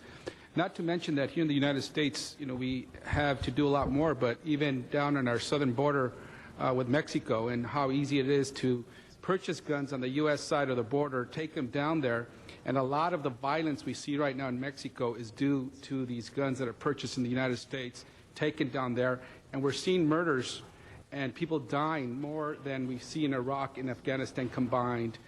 If the United States wants to do something about the atrocities that are occurring in Mexico right now, whose many family members live in the United States, we have to do a lot more to control how easily people can buy and ship these guns down to Mexico, and to control how easily our young people can get these guns. Thank you for your work, and Mr. Koretz, Mr. Garcetti, you have been true advocates here in bringing more legislation, at least what we can do locally, but obviously this is a much bigger issue at the state and federal level. So thank you all for your work. Ms. Han and then Mr. Krikorian. Thank you very much. Well, I just wanted to rise and thank, first of all, my colleague Paul Koretz for continuing to bring to our attention legislation that either we can introduce on the City Council or legislation that we can support federally and at the state level that will continue to move us towards being a country that can ultimately really reduce the incidence of gun violence in our everyday life. I represent a community that is shattered on almost a daily basis by gun violence. Children are getting guns. It is a normal occasion to have drive-by shootings happen, and it's not a way to grow up. I feel like this whole country began to take it even more seriously when earlier this year one of our Congress members, Gabriella Giffords, was shot in the head at a neighborhood town hall meeting with constituents in a parking lot of a grocery store. And I think that really brought it so much to the forefront that, you know, really what kind of a country have we become where someone who is a representative in Congress can't even meet with their constituents in a parking lot of a grocery store without fear of someone coming up and using a gun and reloading it with a magazine that is only designed to shoot multiple times and kill. So, Women Against Gun Violence, you have been a beacon. You have been on message. You have taken this issue and said, yes, it is a woman's issue. Because too many times women get labeled as only certain issues are women's issues. And this is such an issue for women and hopefully for all Americans as it relates to the saving of, the preserving of, and increasing the quality of life for all who grow up in this country. So thank you for what you do. Thank you. And left hands by the doctor. Mr. Krikorian. Thank you, Madam President.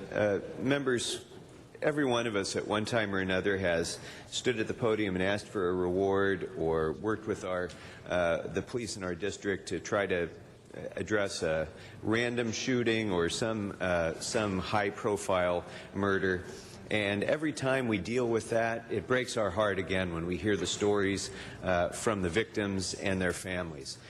But every day, even when we're not hearing those stories, the men and women of our police department are having to deal with these horrible tragedies and deal with hearing those stories from families. not just from murders, but also from the accidental shooting of a child playing with a gun found in the home, a teenager thinking that a gun wasn't loaded and, pretending to shoot his friend and then ending up killing that person. Those are everyday occurrences in our city.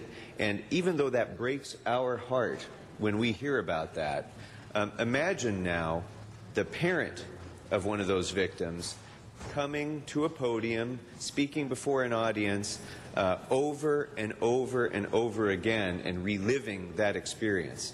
And that's what Women Against Gun Violence is. Women Against Gun Violence is an organization of family members of people who've been lost to gun violence, who have the heroism and the diligence of continuing to advocate, not just advocate on policy, but to open up their hearts, open up their life experience again and again and again, and relive that experience so that all of us understand the reality of gun violence. And for that, I've had the pleasure and the honor of serving on Women Against Gun Violence's Board of Advisors for almost 20 years, since its creation. And it's been an incredible experience for me to witness this daily heroism of those who've suffered this loss, who continue to bring reality to this tragedy to all of us. And for that, I want to thank all of you for your work. Thank you for being here today, and thank you, Councilmember Koretz, for your decades-long advocacy on gun violence issues. Mr. Reyes. Thank you, Council President. I want to thank my colleague, Paul Koretz, for making sure we have this presentation, Councilman Garcetti for helping to orchestrate and making sure we get this understanding. Colleagues, when I have community meetings, when I started as a council member, we had community meetings in our district that dealt with just public safety. And I can tell you more than 65, 70% of the attendees were women. They were the grandmothers, they were the moms that were worried about their children, whether they're going to make it at home that night when they went to school. I look in the audience, see Peter Schutan, who was one of the pillars when we started the CLEAR program in the Northeast, the first time a multi-jurisdictional force came together to deal with the gang violence that makes its presence known with guns, and the killings that occur in the Northeast at that time were at extraordinary levels, and they're still occurring today. Father Greg Boyle, when I read his last book, he spoke of the children who had died, the youngsters who are victimized by gun violence. And he humanizes the individuals. We talk about gangs in general, but there is a human being involved in these traumatic experiences, our victims, but I wonder, where are the guns coming from? I mean, they are armed like an army, and we need to address that.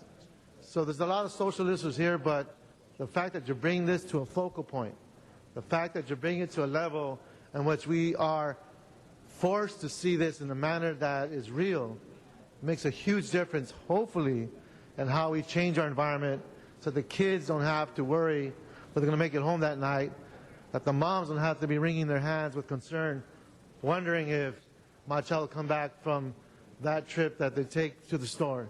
So for that, I thank you, because it happens way too often in this city, far too often to our families, and we have to change that, and you're the reason why we're going to be able to do that. So thank you so much for your hard work.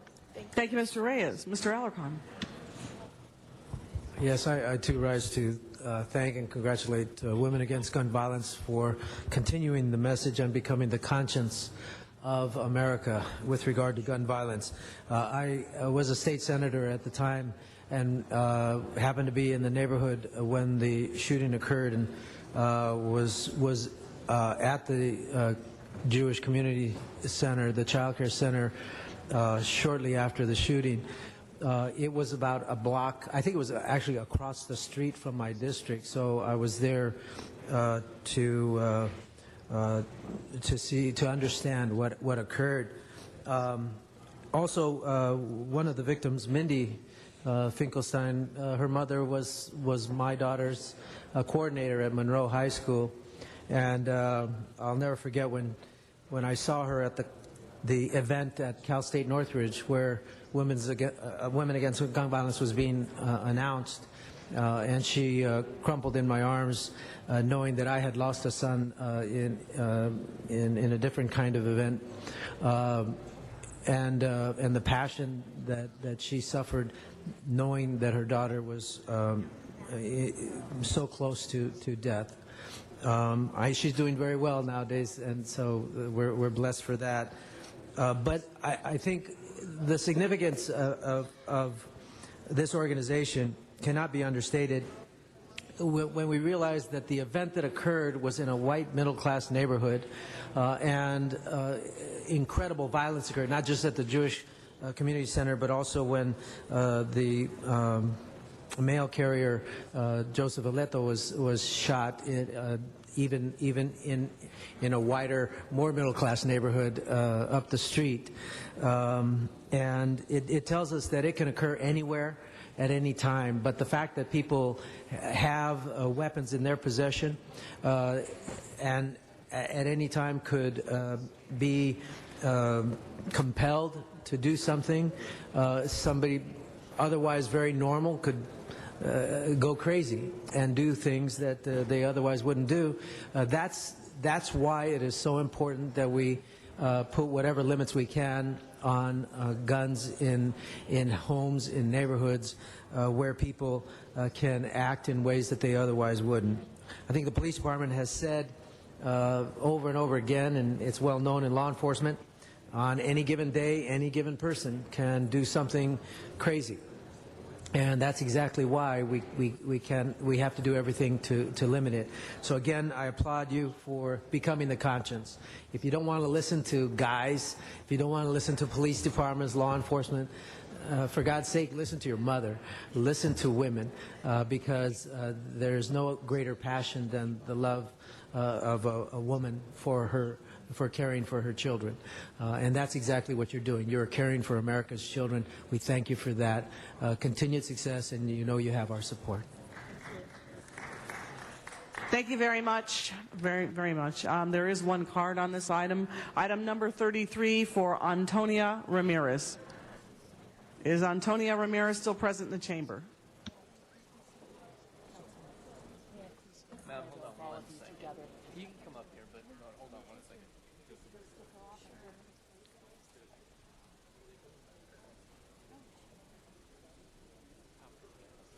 Oh, let me go.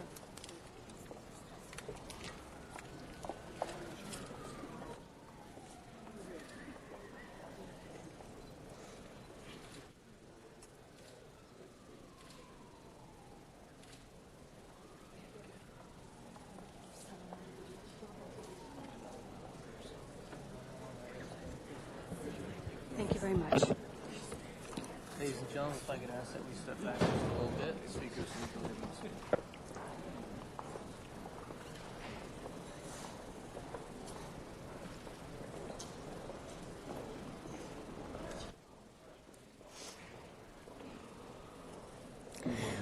Worse than gun violence against women is censorship and assaults to women who openly speak out at public forums, like the city officials who censored me again this morning. Krikorian, he said it breaks his heart, but yet he has to censor people like me who do speak out against not only gun violence, but against assault and bullying by gang members, as well as criminal illegal aliens. You will see in the Latino neighborhoods that many women, mothers primarily with children, will be the first ones to come and attack you if you dissent or if you're a practicing Buddhist. Many of you don't know that, but you don't know the dynamics that actually go on in Latino communities and Latino neighborhoods. The city attorney hides very well in his three-piece Armani suits, but yet I don't trust him. He's crooked, and he's too busy censoring me. I don't make a penny coming here to expose the corruption, the fraud, and the violence in Latino neighborhoods. And I also brought up about the gangbangers, as well as the criminal illegal aliens, two of the dynamic forces that are detrimentally dangerous in communities and throughout America, because they have liaisons in with Mexico. Having lived in Tijuana, I do know what goes on down there, and I do know what goes on out here. Having said that, again, Krikorian, I have no respect for you, as well as you served in the board for over 20 years. No wonder we're in hell. But having said that, I am here to take premeditated measures to avoid the violence against women, as well as myself, City Attorney. That's more than I can say for you. But again, I would ask that we stop all sorts of assaults and violence against women, including against me, since I do not make a penny, but I am proud to do your job openly and with clean hands here. I have no connections to any mob ties, any drugs, or gangbangers. I feel really good and I feel happy because my hands are clean. And again, I take great pride in being a Mexican American, and I stand for justice, liberty, and freedom. Thank you, military veterans. I love you, and pilots. I love you. Mr. City Attorney, did you wish to make a clarification? The suits are Macy's on sale with a coupon. Thank you for the clarification. Mr. Alarcon.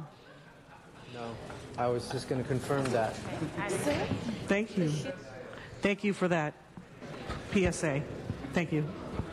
All right, we're going to item number 28. Madam President, before moving ahead, we do need to vote. We have items 33 and 34. For 33, we can, or you may choose to receive and file that without objection if you'd like, considering the presentation. Let's receive and file those items without objection. That would just be 33. Yes. And item 34 would require a vote. Open the roll on 34. Close the roll. Tabulate the vote. 12 ayes. All right, next item. We're going to go to 28 next. I believe that's Mr. Koretz and Mr. Rosendahl have an interest in 28. No, we do have a public speaker card on 28. Why don't we take that first and then... all right.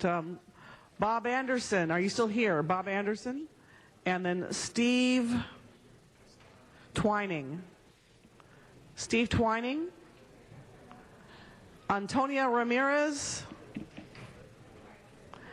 John Walsh and Paul Gamberg. You could all come on up. Mr. Anderson. Thank you. My name is Bob Anderson. I chair the Sherman Oaks Homeowners Association I-405 committee. Both the I-405 closure itself and the major detour to Sepulveda for that closure are located in Sherman Oaks.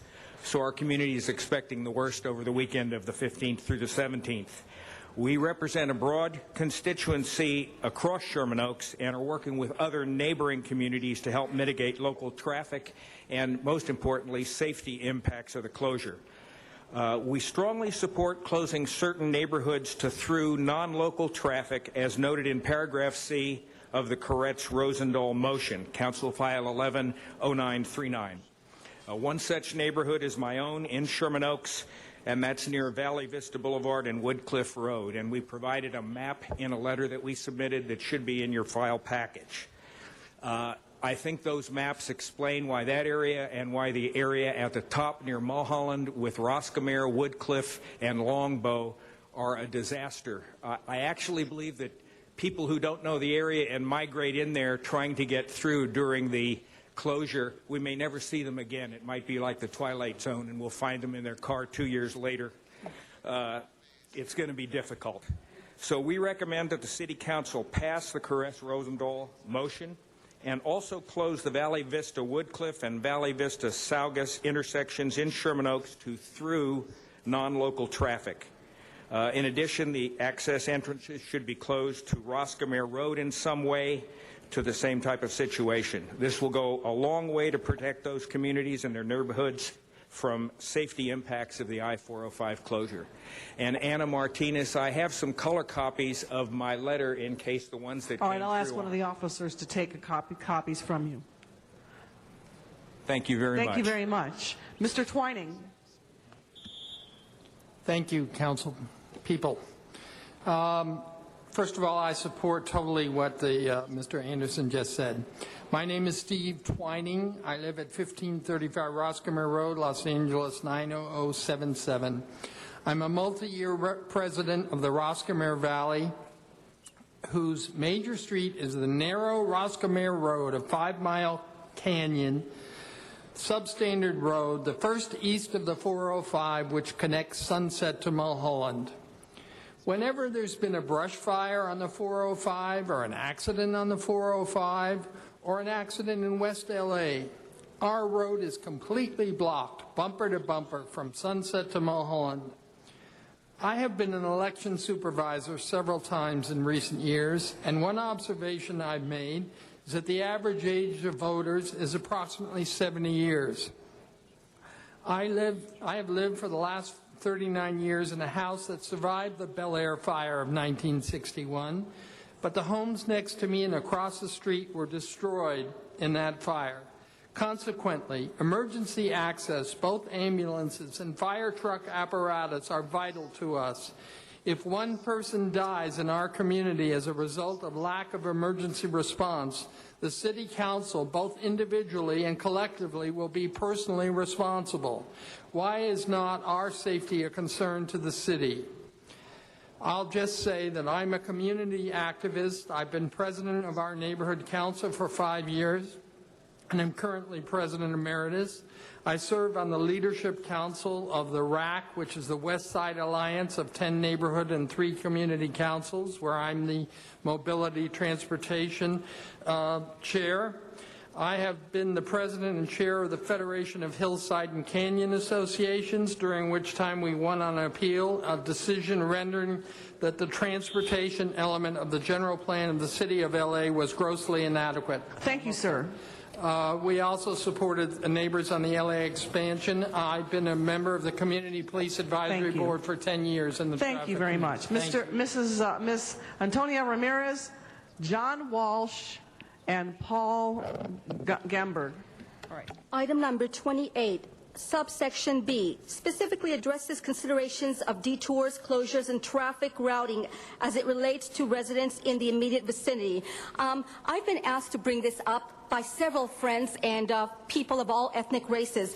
A lot of our problems when it comes to detours, and you either ask the bus drivers and or train personnel, many of the Latino immigrants who don't speak English, most of them working for LA DOT as well as for the train system, do not adequately inform you of these detours until you finally have to find the so-called gringo or the Caucasian supervisors, and they're the ones with class standards, and they are the ones that give you full instructions as to the detours. And that's one of the problems with the city and the county. You're hiring too many of these illegal aliens who don't speak English or who do not fully give you or disperse the information to those passengers.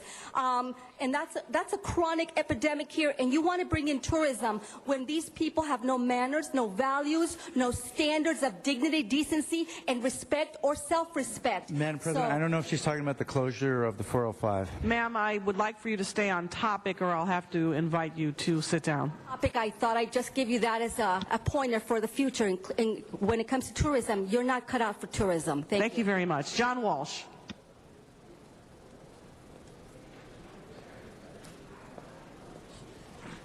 John Walsh, blogging at HollywoodHighlands.org, National Chairman of Nerds Against Gun Violence.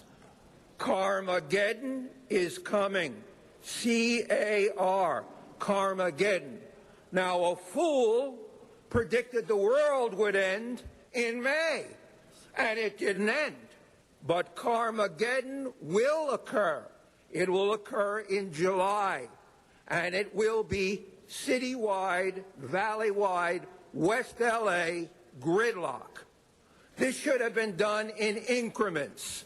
12 hours one week, 12 hours another week, 12. Instead, a weekend without cars. And what does MTA do? It says, we will have free service on the train, on the Red Line. The Red Line doesn't go to the West Valley. It goes nowhere near the West Valley. The subway goes nowhere near West LA. Instead of promoting, which is what they're doing, their failing subway system, they should make all of the buses free for those hours in West LA, starting at Vine Street West, and in the valley, the entire valley. And if you don't make the buses free, this insanity brought to us by a state agency you're not expecting, Carmageddon is going to destroy us. If you thought that wacko white minister who said the world would end, if you believed him, you were a fool. But you must believe this, Carmageddon. Have mercy on us. Make all the buses free in central, western LA, and in the Valley. Carmageddon is coming in July.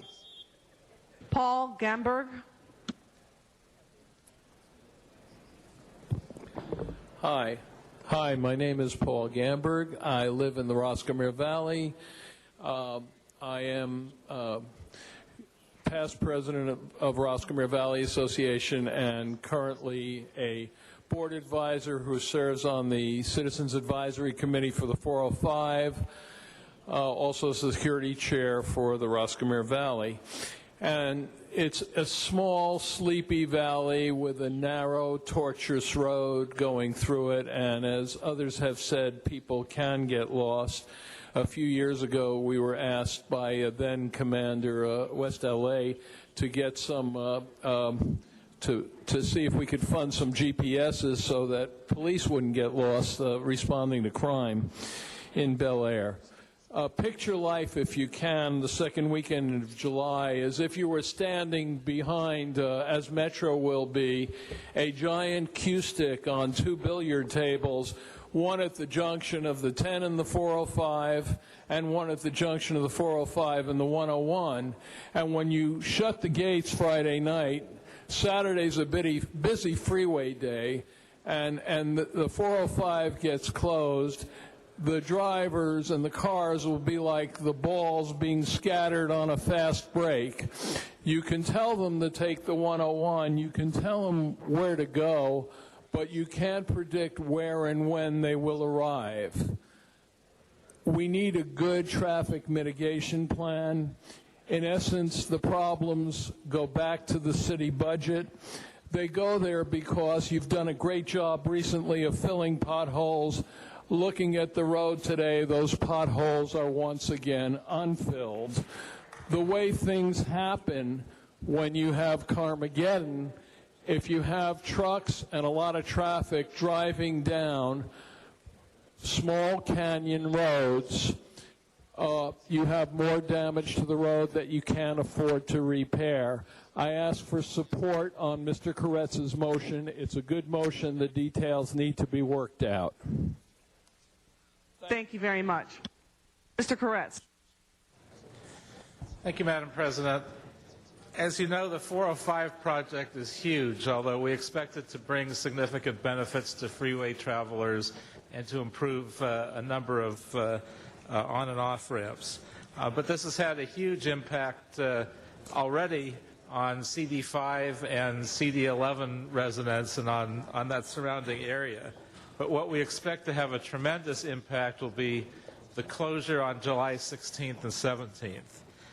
There was originally a plan introduced by Metro staff that would have allowed this stretch to only be closed once and would have actually allowed us to miss this closure.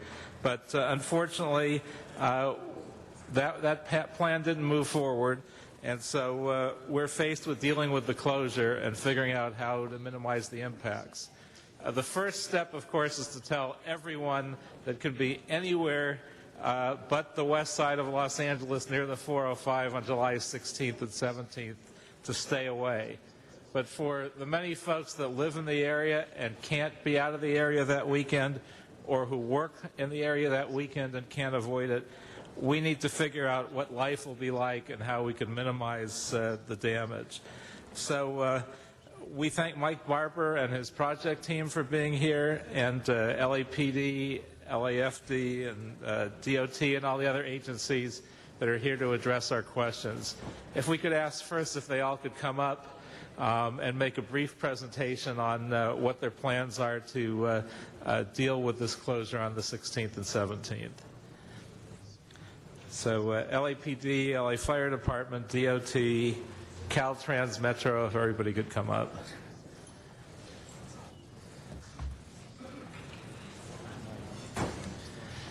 And I'd suggest first that we allow each of them to make a brief presentation, and then we start questions for them.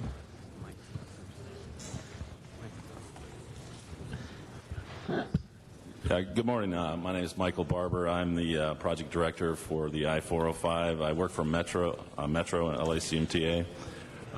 Maybe give a little quick introduction to the project. I think most people know about it, but essentially the project is to add an HOV lane between the 10 and the 101 on the northbound side. In addition to the HOV lane, we'll be adding standard lanes and standard shoulders there, so it's a fairly significant widening.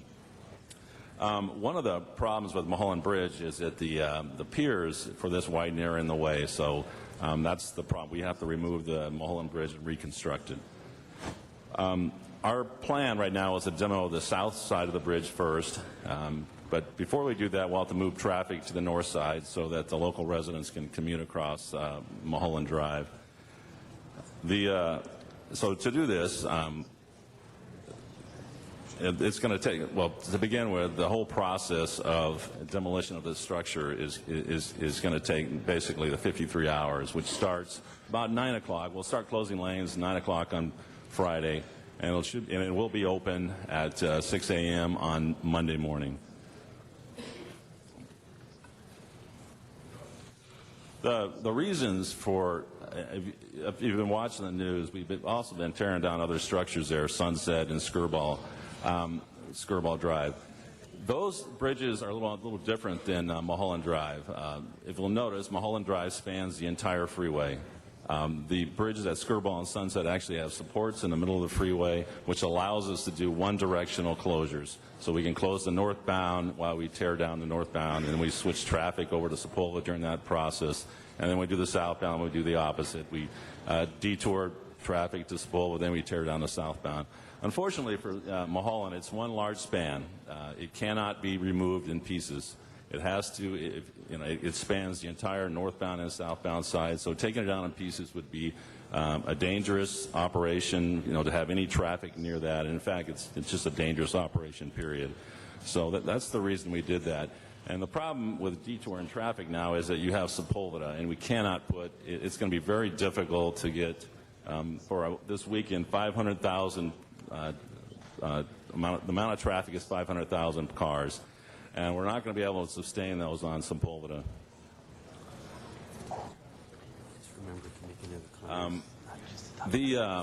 One of the major parts about this is, and I think we had a press conference on the 6th, and I think the mayor's office and a lot of councilmen were there, Rosenthal and Koretz were there. And I think they did a great job of really focusing on one issue: stay away from this area during this closure. There is no way that we can sustain anywhere close to 500,000 in this area. And in fact, if anybody's going to be looking on our website, you'll see detours and whatnot about we suggest they go to. But the main problem is going to be it'll affect traffic across LA. So we're asking, one, is that if you have to get on a freeway, look at these websites and stay as far away from the 405 as you can. And specifically, I would say on the east side of downtown, there's a lot more freeways out there and a lot more access, and you'll probably have better luck. One of the so this issue is really about outreach to us. We've done local, national. We've got a media campaign. It's already been in the radio and newspapers. We've been coordinating, obviously, with every state agency. We work with LAPD and LA Department of Fire and Caltrans. We work with everyone on this project, every agency. But in addition to that, the outreach is a little more significant. We have to go to LAX. We're dealing with, when we developed this time frame for this closure, we also looked at the sporting events and the schools. UCLA would be out. So we picked a date we think is pretty, is really probably the most reasonable to as far as its impacts to the locals and to the through traffic. In addition to that, during this process, as we develop more of the plans for this traffic management plan, obviously there'll be digital messages on the freeway and the local streets. And then specifically, this plan really is requiring us to work really well with LAPD and CHP and the LA Fire Department, as well as city planning. So that's my part of it, and I would like to turn it over to whoever would like to follow up. Good morning. My name is Mike Miles, and I'm the Caltrans District Director here in Los Angeles and Ventura. and I'd like to thank you for inviting me today to inform you about what Caltrans is doing on the extended closure of the 405 in West Los Angeles. We've been working with our transportation partners, Metro, LADOT, and law enforcement, LAPD, CHP, and also LA Fire Department and other emergency services. We've developed, in conjunction with the others, an incident management plan for the closure, and law enforcement has taken the lead on that incident management plan, and we've worked with them on some of the details. While detailed traffic maps have been prepared for the local area, the primary strategy is for motorists to use alternate freeways, and those detours have been identified for the public, and they're available for viewing on web pages and other places. When they talked about Carmen-Gettin, that's exactly what we're expecting. We expect a road that typically carries 500,000 cars a day to be shut down, and those 500,000 cars are going to have to go somewhere else. And what we're suggesting is that they just stay away, stay home that weekend, get to know your neighborhood, visit your friends, have a barbecue, do something, but stay away from the roads that weekend, because it is going to be a terrible experience if you have to go out onto the freeways and the roads in that area. So the way we feel is, regardless of the planning, if all the vehicles that normally use the 405 between the 101 and the 10 attempt to get around that day, it's just going to be a massive backup. So that's why we're saying that you need to stay away. It's going to be multiple hours of delay. You're going to be stuck for a tremendous amount of time. So again, stay away. Some of the things that Caltrans has been doing is we're participating in the media events. We've had a barrage of media campaigns going out. We started lighting our changeable message signs up and down the state last weekend, and they will run every weekend until the weekend before the closure, and then they will run every day prior to the closure event. So we're letting people know. I happen to know a friend of mine, somebody from Indiana called him and told him, hey, you guys are having a closure on the 405. So the message is getting out if people in Indiana know. So we're doing everything we can to get it out and make sure that the people know. When we had the press event last couple weeks ago on the 405, we had more than 300 news stories that ran concerning the event. So the media is definitely picking up on this, and so we're working with them to make sure that we get our message out.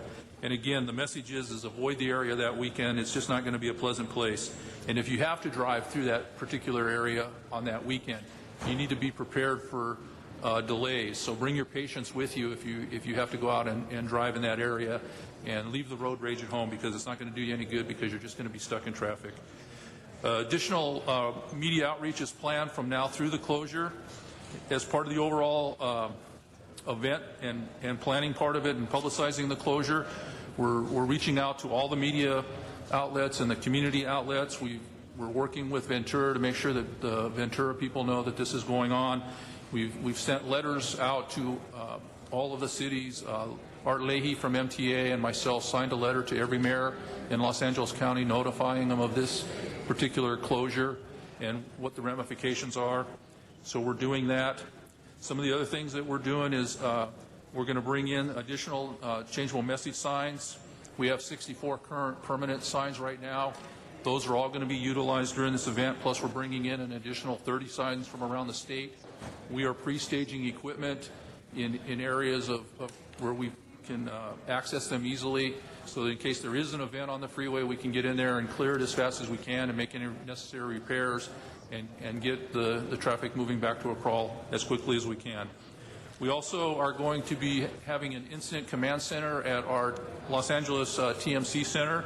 It's going to be staffed 24 hours a day by Caltrans and the CHP, and we will have traffic management managers there involving in the incident management. We also have our traffic management teams that are going to be pre-staged during the closure weekends. So again, if we have to change this detours and things dynamically, we'll have the staff to go out and do that, and we'll be able to dynamically change the messages that we put on the signs to notify the public of what we're doing and where they should be headed.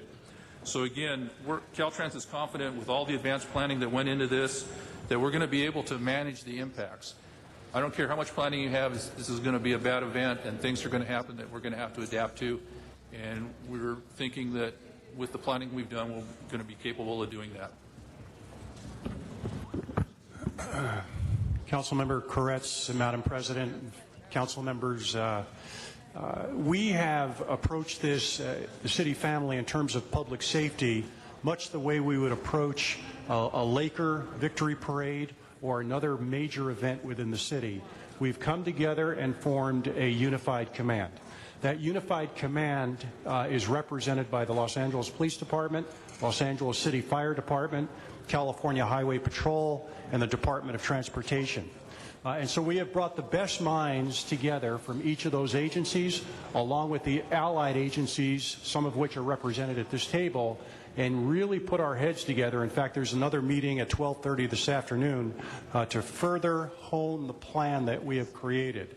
And essentially what that is first and foremost to maintain public safety throughout that region of the city on that weekend of July 15th, Friday, 16th, 17th, and ending Monday morning.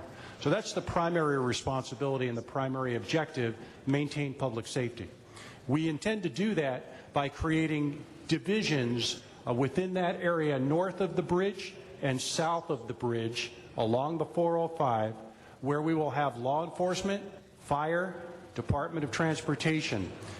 They'll be self-contained mini public safety fixed post elements that will ensure that we, in a very timely way, can get to the community should something occur.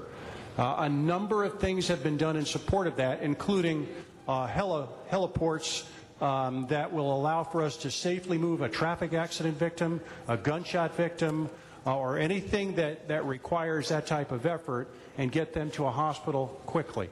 We intend to use all of the LAPD in terms of all of our resources. Motorcycle officers will be one of the primary resources that we intend to use because we know that they can get around in a very expeditious way. So as this thing begins to unfold, we'll have a command center. We'll have all the agencies that I just mentioned represented at that command center. We'll be watching cameras. We'll have LAPD air support in the air, LA City Fire ready to move patients if we need to do so, and we'll be mindful throughout that entire period of the necessity of moving traffic to the extent that we can. We're going to be able to do that. Ask you a couple of quick questions on that, okay? You know, we got Bel Air Crest, we got Mountain Gate, we got Kenter Canyon, Mandeville Canyon, Sullivan Canyon, and we also have a whole strip of schools up there on Mulholland. If I'm a resident living in those communities and I need to get out, how will we say that Sepulveda Boulevard is only for the local people to get in and out? What is the mechanisms you're going to use that gives my constituents and Paul's constituents that appreciation that they can move? Council member, we have no intention of making Sepulveda just for residents only. That would further complicate what we're trying to do in terms of moving traffic.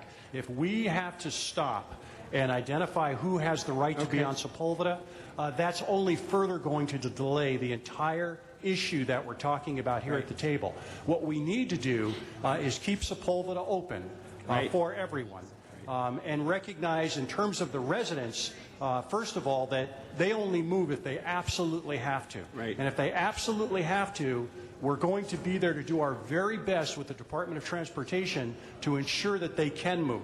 But it's going to be very difficult. I don't think any of us are painting a picture different than that. This is a difficult situation. You don't close the 405 freeway and not have a difficult situation. So that's why we have resources north of the 101, south of the 10, including LAX, in order to try to ensure the ingress-egress of people at the airport, on the freeway, off the freeway in terms of some of the east-west streets. We have plans for that as well in order to try to alleviate some of the pressure that's going to be on the freeway. So it's going to be a difficult situation for everyone, and that's why you've heard, unless you really have to move in that area, I understand all that. I understand all that. But if I live in one of those communities, the only way in and out is Sepulveda. That's right. It's going to be a tough weekend. So will there be special opportunities for for how you will move certain people? If, say, they have a health issue, that the ambulance didn't come, but something happened and they need to get in their car and go somewhere, how will that happen? If there's a health issue, and Chief Rueda is here and can speak to that, but if we believe somebody needs to get to the hospital, we'll make sure they get to the hospital. We won't send them in their private car if we believe it rises to the level where we need to get in there quickly. Okay. If we could just move forward a little bit more, because we got a lot of other issues here. Chief, could you talk about, too, with the fire department aspect? I can. Council, good morning. Mario Rueda, Deputy Chief Fire Department. As you can understand, there's a number of competing interests in developing the objectives for this emergency. I think we've done a very good job at identifying all those objectives, but they do compete against one another. Yes. I think our primary plan is to pre-position assets in all those areas that we know will be cut off because of traffic, and we're preparing for the worst. And that means pre-positioning assets in all those communities you mentioned were cut off, pre-positioning assets both north of the closure, south of the closure, and also our contingency plan is really to augment those fire stations that exist as we move away from the closure. So the Palisades, Bel Air, Brentwood will all have augmentation in addition to those pre-positioned assets. We've also looked at patrols, vehicles that move more easily in some of the neighborhoods through traffic. And really our emergency plan, if we had to, would be to land aircraft into those neighborhoods to pull somebody out if there was a complete bottleneck and had to get somebody out. So we've gone through developing our primary, our alternate, our contingency plans, and even emergency plans if we have to abate some emergency within this impacted area. Okay, one other quick question for both the police and fire. I'd like you to take meetings between now and then with our community leadership groups in those immediate areas. Like, for instance, in Mountain Gate, they're well organized, and I know Mr. Koretz has the same reality in some of his districts, that you sit with them, explain to them, take their questions so that there's a comfort level that they don't have now develops among them. Can we count on us to do those kinds of meetings? Council member, absolutely. We absolutely, first of all, we're doing that currently, and we will continue to do that. And to the extent that we can mitigate this in any way that makes any sense at all, we will. We just need to all understand that the overall objective is to maintain the safety of everyone that weekend. If we get through that weekend and we all have sat in traffic and been aggravated, but nobody gets hurt, that's the ultimate goal, I think, for all of us. But we will, to your point, we will absolutely work with every one of those communities to explain and to mitigate to the extent that we possibly can. In fact, Mr. Koretz and I are on so much together on this, because we're on both sides of the 405, that we would be happy to organize a joint meeting of all of the groups right in those neighborhoods. And in that context, you can make a full presentation, you can lay it all out, and now it's the 15th of June. That's a month from now, okay? So that should take place within the next 10 days, so they're more engaged in it. Some of them are truly leadership-oriented from the CERP program and from other emergency preparedness things. And I think everybody has to put on their emergency preparedness hat at this particular point, because best case is it's an incredible closure. Worst case, there's other issues that could develop. And we'd be happy to do that. Okay. Thank you. Mr. Alarcon. I'm fully confident that the police and fire department will do everything that they can to mitigate this situation. But the primary mitigation is for all the individuals that would otherwise use the corridor to do something else. I mean, it's really up to the people to make this a manageable situation. So they should make alternate plans, and we need to do everything we can to market that. Because you can't stop everything. My question is for the airport. I'm curious because we have hundreds of thousands of people coming into the airport every day who won't know anything about the 405 corridor. What are we doing to inform the travelers that day? Yeah, thank you. That's a great question. Yeah, we've notified the airport. Well, the airport's sitting right behind you. I'm asking them, what are you doing about this situation?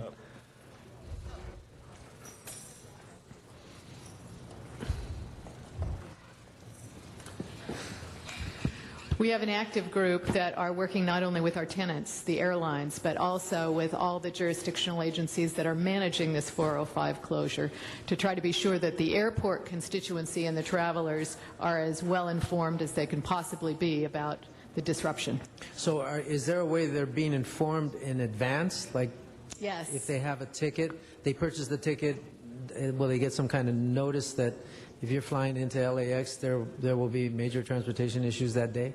Yes, but I'm sorry, Councilman, I can't be specific on that. However, I'd be happy to get you the specific information so that you know. Well, I think it's important for everybody to know, and so if there's some way that you can, I don't need to know personally. I'm not going to drive on the 405 that day or Sepulveda or anywhere near it, but I think it's important for us to notify the people that will be using LAX. Absolutely. We are absolutely using every avenue we have to communicate, including the airline's ability to communicate with their passengers. Thank you. Mr. Smith for the first time. Thank you very much. I just have one question for LADOT. Our ATSAC system is a tremendous computer system that moves traffic through a region.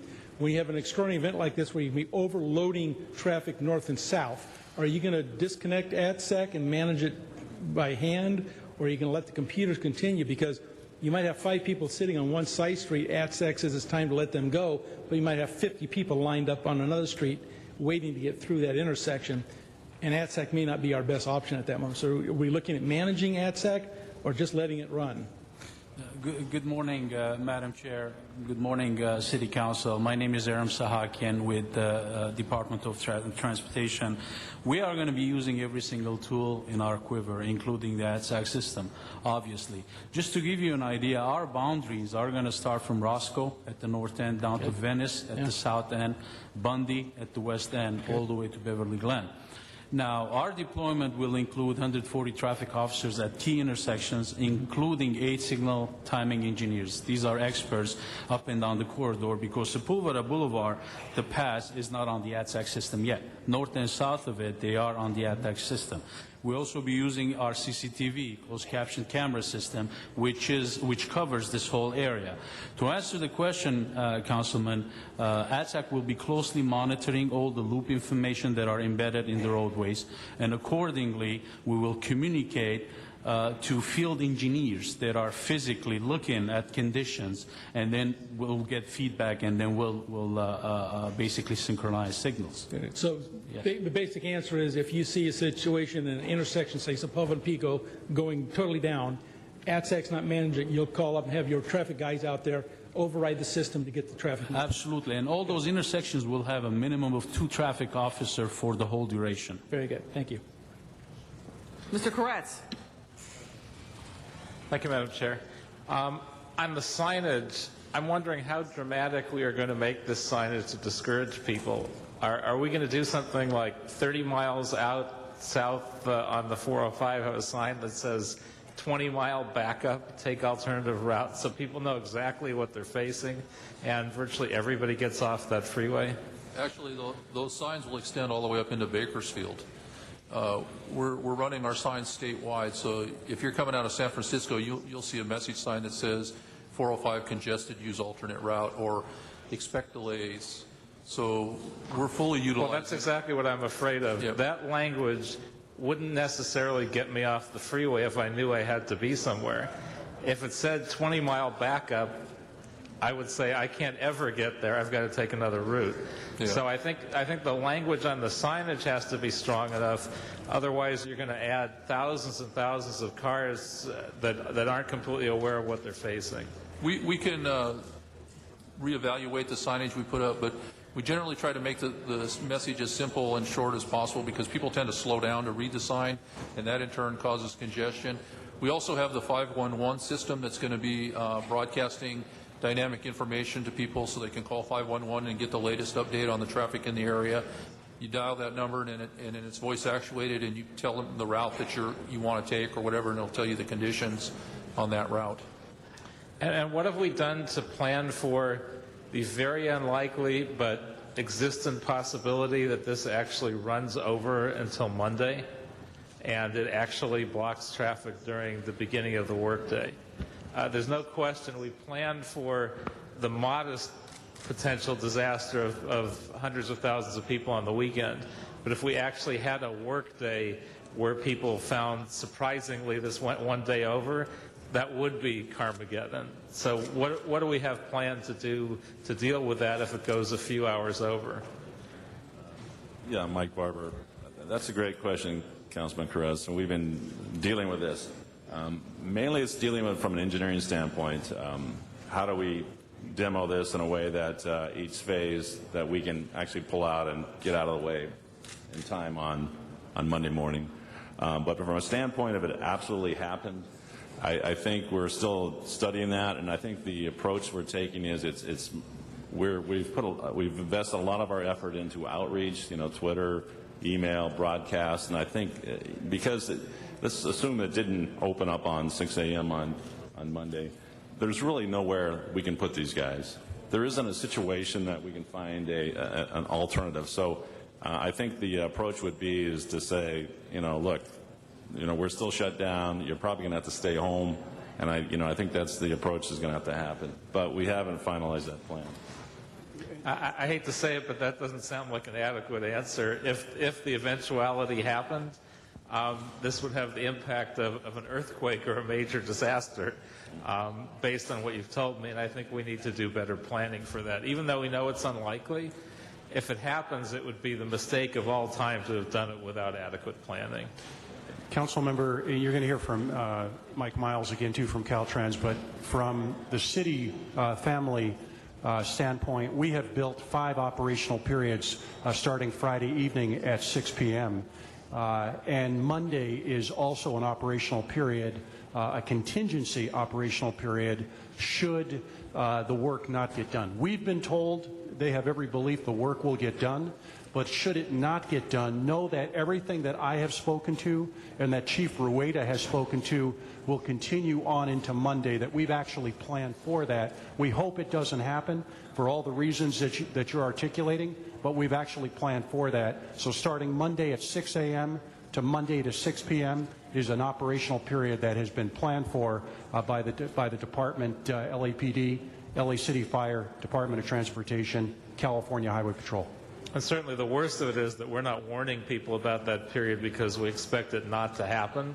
So the surprise of hundreds of thousands of extra drivers, I hope is something we are really seriously planning for, because if it's a surprise to us, this is going to be a disaster of pretty dramatic proportions. Yeah, one of the things that we're trying to do to prevent that surprise is in working with MTA, we're asking that the contractor have redundant equipment so that if something breaks down, they'll be able to have another piece of equipment right there at the ready to continue the operation. They're not going to be able to say, well, we've got to get another crane. It's going to take 2 days to get here. We're expecting them to have the redundancy in the stuff they have out there so that they can continue with the operation and get it open on time. So we're hoping that we don't have that problem that you're discussing based on our planning and redundancies. Thank you. Thank you, Mr. Koretz. Mr. Rosendahl for the second time. Yes, I pulled my calendar out, and I think everybody watching this and all the TV people, everybody should pull their calendar out and look at the dates. When Friday happens, when does the freeway become impassable? What time? Is that 9 o'clock? Closure will begin at 10 p.m. in preparation for the full shutdown, which will happen at midnight. Okay. So from 10 o'clock on, we shouldn't be hanging around there at all if we can help that. Let me clarify that. CHP is going to begin shutting the freeway down about 7 o'clock and closing the ramps and in preparation, because we want to make sure that all the traffic is off of the route and that it's clear, because we don't want anybody stranded in that area. So they're going to start around 7 of closing the ramps, setting up the barricades, moving the equipment in and things like that. And so then at 7 o'clock we can start to begin to see additional congestion on that 405 at that point. Well, actually it should lessen because people are going to be getting off and they won't be able to get back on. Okay, so basically we should say to folks, try to get out earlier, like 4 or 5 o'clock, so that you don't get caught in that beginnings of the closure? Yeah, I think that would be an appropriate statement. As Mike Miles said, we start around 7, but it progresses up to midnight, full closure. So between that, we'll be taking progressive ramps, progressively taking each lane up until full closure at midnight. Okay. So, but the freeway will still be passable up to approximately 9 o'clock without any interruption. Okay. But you would advise folks to try to get out in the afternoon as best as possible. Oh, absolutely. I think the whole concern would be is that if someone's taking a trip, try to take it Thursday instead of Friday night. You know, I think that's... Okay, that's a good idea. And then Monday, which is the 18th, the best bet would be if you're a business out there and you don't need your workers in at 7 or 8 in the morning because you'll be starting to open it up. Would Monday be another soft day, and maybe people should think of making that as much as they can another day of, you know, where they don't have to be at a certain point? You know, well, first of all, from a perspective of the project, we're going to open this up at 6 a.m., okay? This is going to be open. If their normal commute is, you know, 4 or 5 in the morning, which some folks are, you know, Right. the potential exists that we will open it at 6. Just to let you know, we are working with our contractor to come up with a schedule that opens it up well before that. But, you know, we're planning on 6 as the ultimate time. So anybody commuting on Monday morning should take that into account. Councilmember, to further answer your question, because it's a good one, as it relates to Monday, as the unified command, who will be there, and I will be there personally along with others all weekend long, as we see and work with the contractor that for whatever reason it doesn't appear that it's going to get done, we have public information officers for each of the departments, and KNX is going to be live the whole weekend. We're going to put this out as quickly as we can if it doesn't appear that that freeway is going to reopen Monday morning. We certainly aren't going to wait until Monday morning. So the best bet, really, I mean, if we can plan ahead, and it's a month from now, we should look at a very soft Friday and maybe even have that as a day off, and Monday, potentially, in terms of your real desire to get to point A to point B, put a little buffer on those 2 days. Would that be a better strategy? You know, the only qualifier I would put with that is that we've been assured that they are going to open Monday morning, 5 a.m. Yeah. And so, yes, to answer your question, that would be great if folks could do that. But we really hope that Monday morning we're back in business. Okay, please, Mike. Yeah, Bill, Mr. Rosenthal, thank you. That's a great question. I think that what the process would happen out in the field is this. We'll know 10, 12 hours ahead of time how it's going. We'll be able to tell the police department, the fire department how it's going, and the DOT. So they'll have a plenty of advance notice on how this process is working. And so they'll have plenty of time to get that notice out there.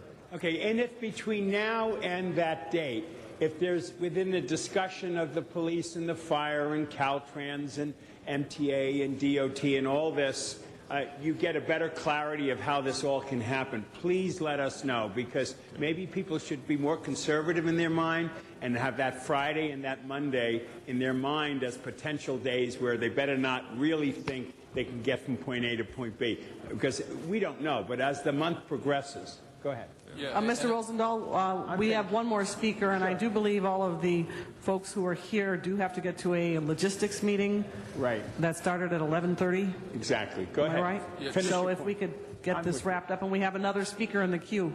So I think time is of the essence here. Go for it. The message we should get out to the public is check the 511 system before they leave on Monday morning, and look at our webpage. We have a traffic map on there that's red, green, and yellow. If it's green, go for it. If it's red, stay away. What's your web page? www.dot.ca.gov. And we should also be listening to KNX, constantly on that. Okay, thank you. Mr. Koretz? Yeah, I just wanted to ask one more quick question, a follow-up to Mr. Rosenthal's question on Sepulveda. I think we recognize Sepulveda as sort of a major thoroughfare and is right next to the 405, but in some of the other hillside communities, and particularly Roscommare, a one-lane, narrow street in both directions, are we completely eliminating the idea of being able to do local access in some of these areas? Because I believe particularly in Roscommare, if we don't do local access, it'll be virtually impossible for people to leave their homes. Councilman, the answer is simply is no, because the plan is a dynamic plan. We have engineers on site round the clock. Conditions change. We have a situation where it's gridlock. We will reserve the right to do full street closures, including Sepulveda Boulevard, for safety. And what about some of those smaller hillside streets if they want to block access so that they have some ability to move around in their neighborhood? We will be posting signs to read local access only and no freeway bypass. But as far as having a physical checkpoint to stop each vehicle, we're not planning to do that. So we will have local signage on some of those streets? Absolutely. On some of the major streets, but narrow one-way streets like Roscommare, will we have the local access-only signage? We will, and if we have the space, we will have electronic signs also. Great. Thank you. Thank you very much. There are no further speakers in the queue, so Mr. Clerk, should we note and file this report? No, ma'am. I believe a vote on the actual motion is required. All right, open the roll, please. Close the roll. Tabulate the vote. 12 ayes. Now Madam President, given that we now have 12 members in the chambers, would you like to reconsider items 6, 15, and 17? Yes, please open the roll on reconsideration on those items. Close the roll. Tabulate the vote. 12 ayes. All right, those items are now before us. Wait a minute. Do you want to vote on those items now, or do you want to take... Let's vote now, ma'am. All right, open the roll on those items, please.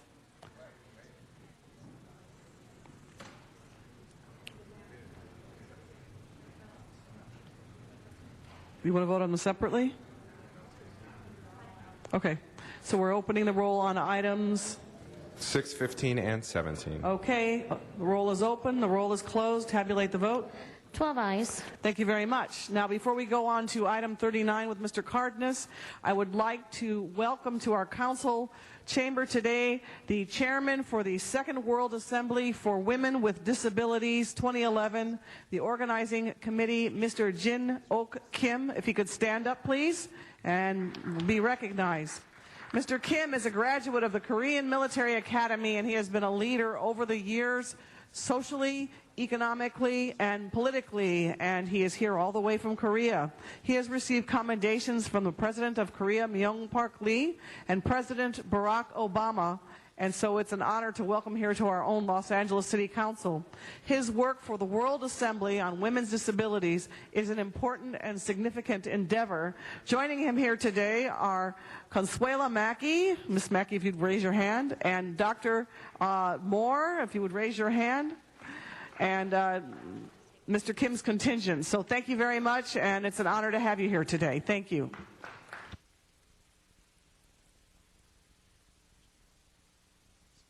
Mr. Cardenas, number 39 is next. Yes, could we have the representatives of the airport come forward, please? Members, this is item 39, which has to do with a state Senate bill, SB 446, by Senator Dutton from Cucamonga. Now, what does a senator from Cucamonga have to do with one of our airports? Exactly. If you could briefly share with the people of Los Angeles, in effect, what they want to do with this legislation.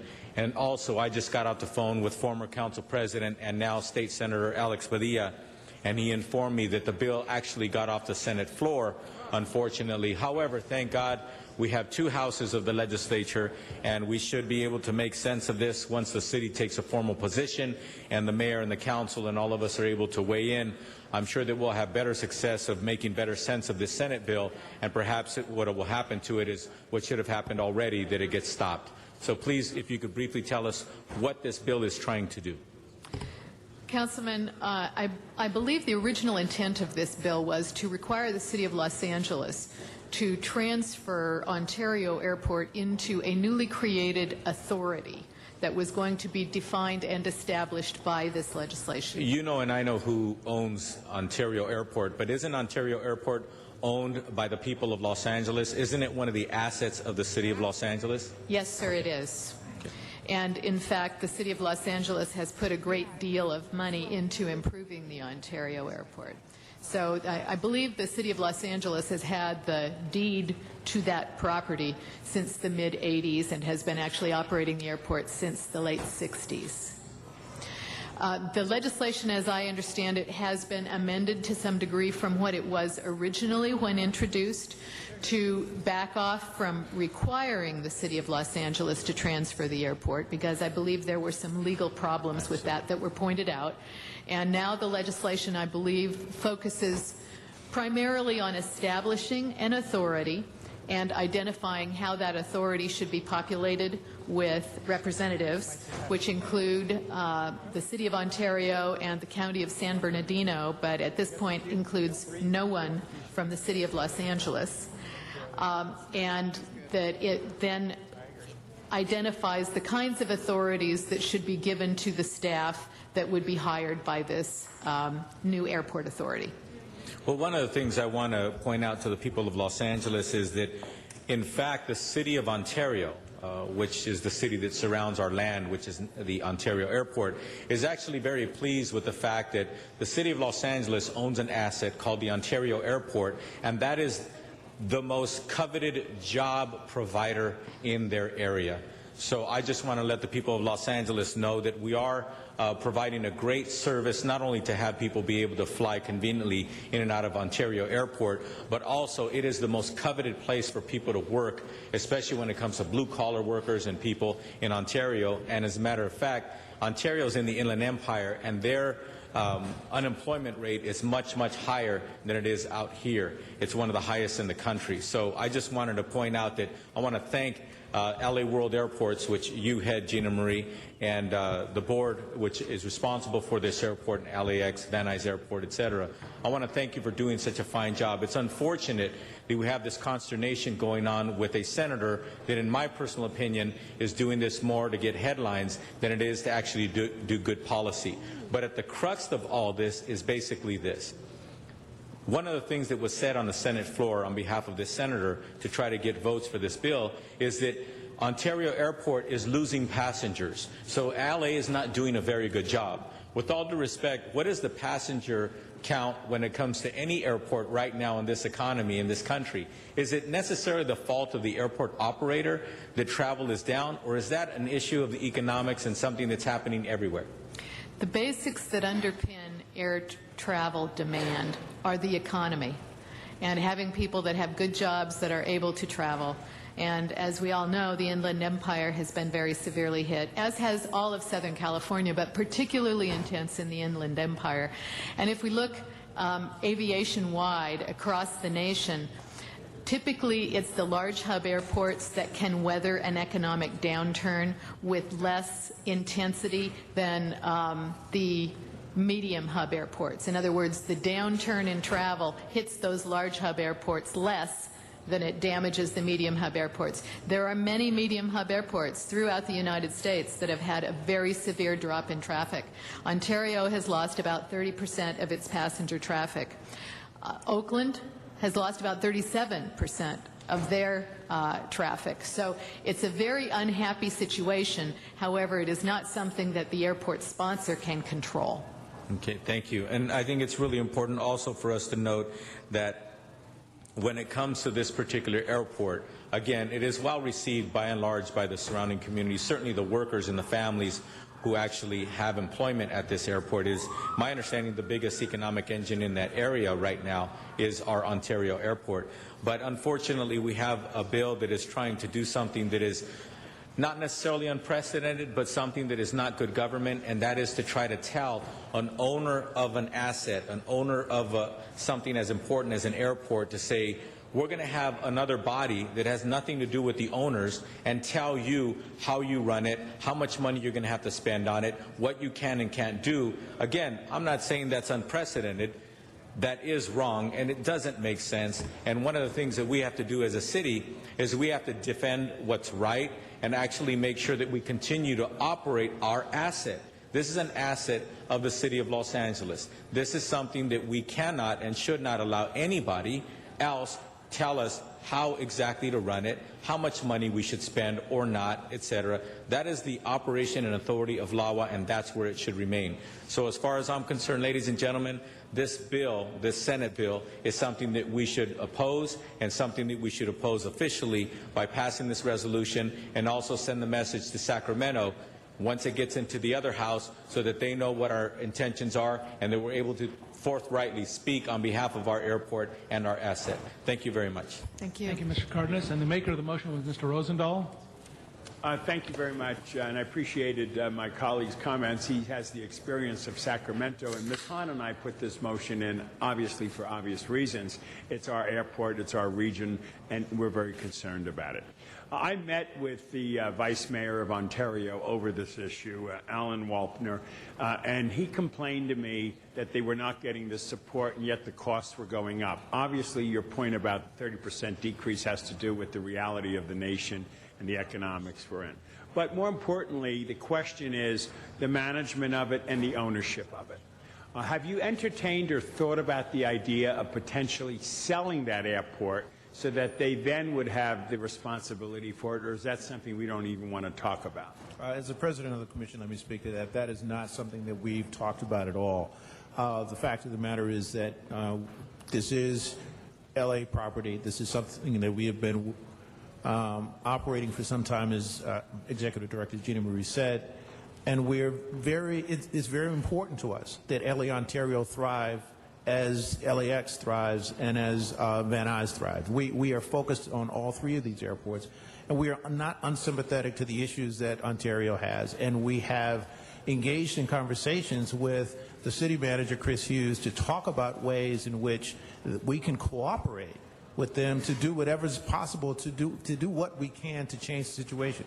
But as Executive Director Ginny Marie said, we are not in control of the airlines. We're not in control of the schedules. We're not in control of the extent to which airlines are cutting back, cutting flights, and consolidating their situation. We're not in control of fuel prices, which have an impact on what the airlines do. But to the extent that we can cooperate with the City of Ontario, we are doing so. We have met with them. We had 2 meetings with them. We're continuing to meet with them on a monthly basis to talk about ways in which we can cooperate and do what we can cooperatively to reduce, to increase the traffic at Ontario, which is an important aspect. And I really appreciate you saying that, because we need to be on the record and make it very clear where we're coming from as a city. I've said to the major airlines, United, Delta, and the others, that we want nonstop, direct, frequent, and discounted flights out of Ontario. The market is there.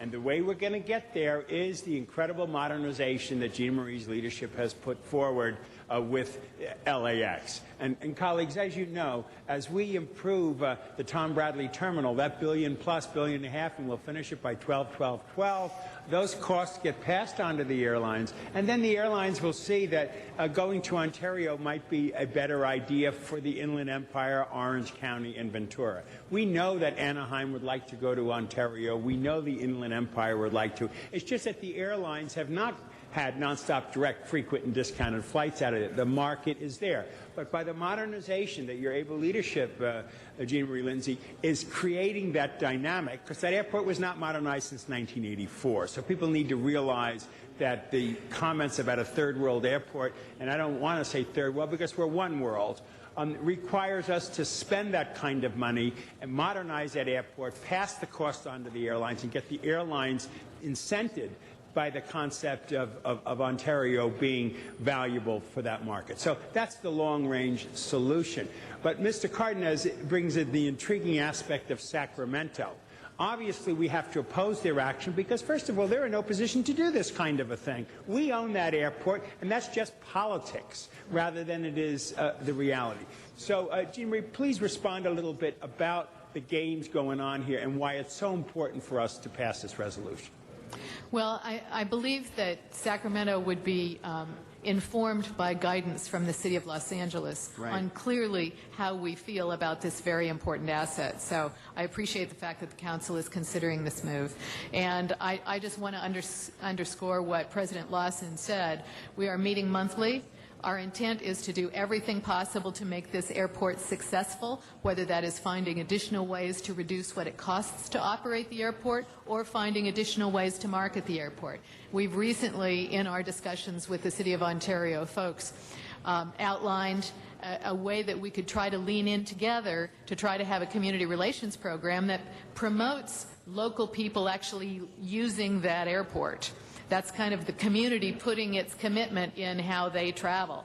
So we want to do things like that, and we continually look at opportunities to bring down the costs so that until the economy rebounds and we actually have a demand for travel that the airlines can try to satisfy, we bring down the unit costs. Right on. Thank you very much. Thank you, Mr. President. Ms. Hahn, thank you. Thank you, Mr. President. Well, I'm glad we brought this forward. I certainly think this legislation is inappropriate at this time for a lot of reasons. And having said that, I will say that we have talked a lot about the management of Ontario, how we can make it more efficient, how we can roll it into our regionalization priorities and agenda. I even introduced a motion to ask for a report back on the feasibility of selling the airport. I want to see what that means. And I know initially we've been told that if you sell an airport, the money doesn't necessarily come back to the general fund of the city. It has to be spent within the regulations of the airport revenue. But however, there is a pilot, pardon the pun, program that allows a city to share in the revenue of 50-50 of selling an airport. So these are things that I think we want to look at.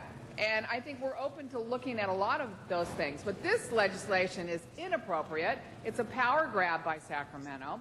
And it's basically setting up a joint powers authority that will decide on the transfer of this airport. By the way, you can set up a joint powers authority in other ways if that's something we want to pursue. But this decision is really a decision that Los Angeles makes along with our Los Angeles World Airports general manager, our citizen commissions. That's how we operate our airport. So I'm glad we're standing up today and opposing this legislation. It's a bad idea, but it does not prevent us going forward from, as Gina Marie said, looking at all the possible ways we can to make this airport more successful, more efficient, and that's something we want to do. This legislation doesn't do that, so hopefully we'll unanimously send a signal to Sacramento, say, hands off our assets. Mr. Alarcon?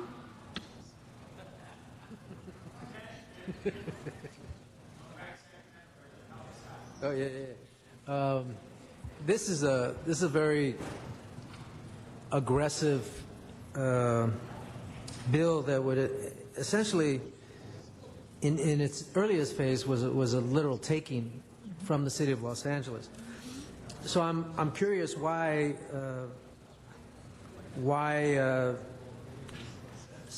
Senator Lieu and Senators Lowenthal, why did they vote for this bill? They're supposed to be our friends. They represent Los Angeles, and it's curious to me that this legislation got this far, particularly with Los Angeles delegations supporting it.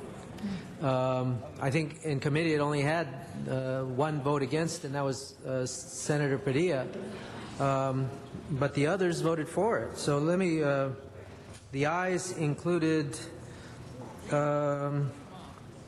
well, I have all the aye votes on the Senate floor. I'm not going to read all those, but in committee, the significant two that I was curious about was Lowenthal and Lieu. So how could it get to that point? I mean, what happened? Was the airport engaged with this legislation? And if not, why not? We were engaged to the point where, when it was initially introduced, we objected. In fact, I visited with Senator Dutton myself and objected to the idea that this was going to be a required transfer. And I believe subsequent to my visit, they also got advice from their legislative analysts that indicated there was a legal problem with that kind of a taking, as Councilman Cardenas referred to it. And so the bill was actually amended to reflect simply establishing an airport authority, left out the language for the taking, and I can't speak to why. On my time, let me explain again. It's still a very aggressive bill that Agreed. flies in the face of the interests of Los Angeles, that flies in the face of leadership of Los Angeles, and yet it was passed in the Senate. I'm saying, how did it get that far? And how could so many legislators from the Los Angeles area support it? What are we doing wrong that we are not building more positive relationships with people that are our friends? Let me just say that I don't think that that's the proper characterization. I'm not sure why. I wish I could tell you. But as the president of the commission, I can say that there is nothing, I sense no negative feelings from any of our state representatives. But I'm not sure, and I wish I could tell you that there was something that we have done wrong that we need to correct. I know of nothing like that. Why they didn't, my understanding is that they didn't, that a lot of our LA delegation didn't vote yes, that they abstained. And I wish I understood Sacramento politics better to answer your question, but I do not. It is our hope that with this resolution that we can further engage our representatives and take what we didn't think was necessary. We didn't think an aggressive approach was necessary to convince our delegation that this is something that they needed to vote against aggressively. And now that we see that they either voted yes or abstained, we will take that action. Well, council members, if I could just finish with this, the bill got out of the Senate with a 33-1 vote. 33 in favor, 1 opposed, and yes, there were 6 abstentions. As far as I'm concerned, an abstention is either they weren't on the floor or they had problems with voting yes, with voting yes or no. Yeah. The concern I have is that it shouldn't have got that far, and those people should not have abstained. They should have been aggressively fighting against it. So we've got a public relations problem with the legislature, with the airport. So something is wrong. And I think it needs to be fixed. So if you don't know what it is, I don't know what it is, somebody needs to know what it is. The responsibility, I believe, is ours, that we believed that our representatives understood that this was a bill that needed to be challenged. Okay, and you're speaking on my time, and I didn't ask a question. The point I'm trying to make, members, is that we have a serious public relations problem regarding our airport in the legislature. The fact that they would even move to establish an authority that would subsume authority that we currently control, it should be a huge problem. When our delegation is not fighting for us, we've got a problem. And I don't think that the answers that I've heard today from the airport are adequate. This is something that needs to be dealt with. So I would ask, I would move that the CLA report provide an analysis of this entire process and with particular focus on figuring out what it is the airport is, why it is the airport does not have, apparently does not have support in the legislature, with the exception of one senator. Thank you very much, Mr. Alarcon.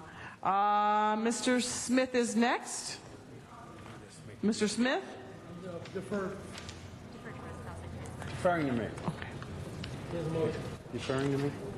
Mr. Rosendahl. Yes, just real quickly, the point of this meeting is to move it forward, to get on the record, make our position clear, so that when we get to the Assembly, this is done. So I move to approve the CLA recommendation on the Council file adopted and revised resolution as attached in the report, and I ask for your support. Okay, I have a second on that? Ms. Hahn, of course, and everybody else. And let's open the roll on that. All right, open them. No more speakers in the queue. Open the roll. Close the roll. Tabulate the vote. 11 ayes. All right. Forthwith on that item. Next item will be item 21. Ms. Hahn. Oh, I'm sorry, Mr. Alarcon. All right. Hold on a second. We have to motion to reconsider number 39. Open the roll, close the roll, tabulate the vote. 10 ayes, 1 no. Number 39 is back before us. Mr. Alarcon had a motion. We have to suspend the rules? All right, so motion to, okay, fine. All right, motion to suspend the rules with respect to item number 39. Open the roll, close the roll, tabulate the vote. 11 ayes. Now, motion to reconsider item number 30. Hold on. Oh. It's Arnold Sachs, yes. I will call Mr. Sachs in a minute when the item is before us again. All right, motion to reconsider number 39. Open the roll, close the roll, tabulate the vote. 11 ayes. We have one speaker card on number 39, that is Arnold Sachs. And then we will vote on Mr. Alarcon's motion. Thank you. Good afternoon, Arnold Sachs. What an interesting conversation. Let me read an article here. Airport agency considers unloading Ontario. A cash-strapped Los Angeles seeks ways to generate money. The City Council this week ordered a study to determine whether LA Ontario International Airport should be sold back to the City of Ontario. The Los Angeles Airport has operated in Ontario since 1967. In these times of economic uncertainty, exploring the value of assets and cost of maintaining is perfectly reasonable, said Gina Marie Lindsay, Executive Director of Los Angeles World Airport. The study was ordered by Los Angeles City Councilman Greg Smith near the end of an 11-hour council meeting Monday that ended with the approval of Mayor Antonio Villaraigosa's $6.7 billion city budget for the fiscal year beginning July 1st. This is from May 19, 2010. A report is due back in September. Did you get a report? So hearing that we don't know, we never discussed sale of Ontario, that's right out the window. Now, what's important to me is that the City of Los Angeles assumed management of the airport in 1967, then purchased San Bernardino County facility in 1985. The sale, if it goes through, the funds would revert back to LAWA. But the city bought the airport. And the differential is just like this. LA City Police and LAWA Police both have the City of LA decal on their cards. But LAWA Police are not sworn LA City Police. Note the differential. They are sworn police officers, but they're not LA City Police. And remember, you had that item on your agenda here last week. That's the difference. Whether the city owns a property but doesn't get the funds back, even though the city paid for it, why should the funding go to the LAWA? And the San Bernardino, they want to buy it? One of the reasons to lower landing rate fees to bring more airplanes in. Thank you very much, Mr. Sachs. Mr. Alarcon. Thank you. Mr. Alarcon, we do need a second on your motion. Okay, Ms. Hahn seconded Mr. Alarcon's motion. Thank you very much. All right, so we're going to vote on Mr. Alarcon's motion, and then that will be item 39 as amended. Please open the roll, close the roll. Ms. Hahn, do you need to speak on this again? Ms. Hahn, did you need to speak on this again? No. Okay. Okay. Open the roll, close the roll, tabulate the vote. 11 ayes. And again, this will all go forthwith.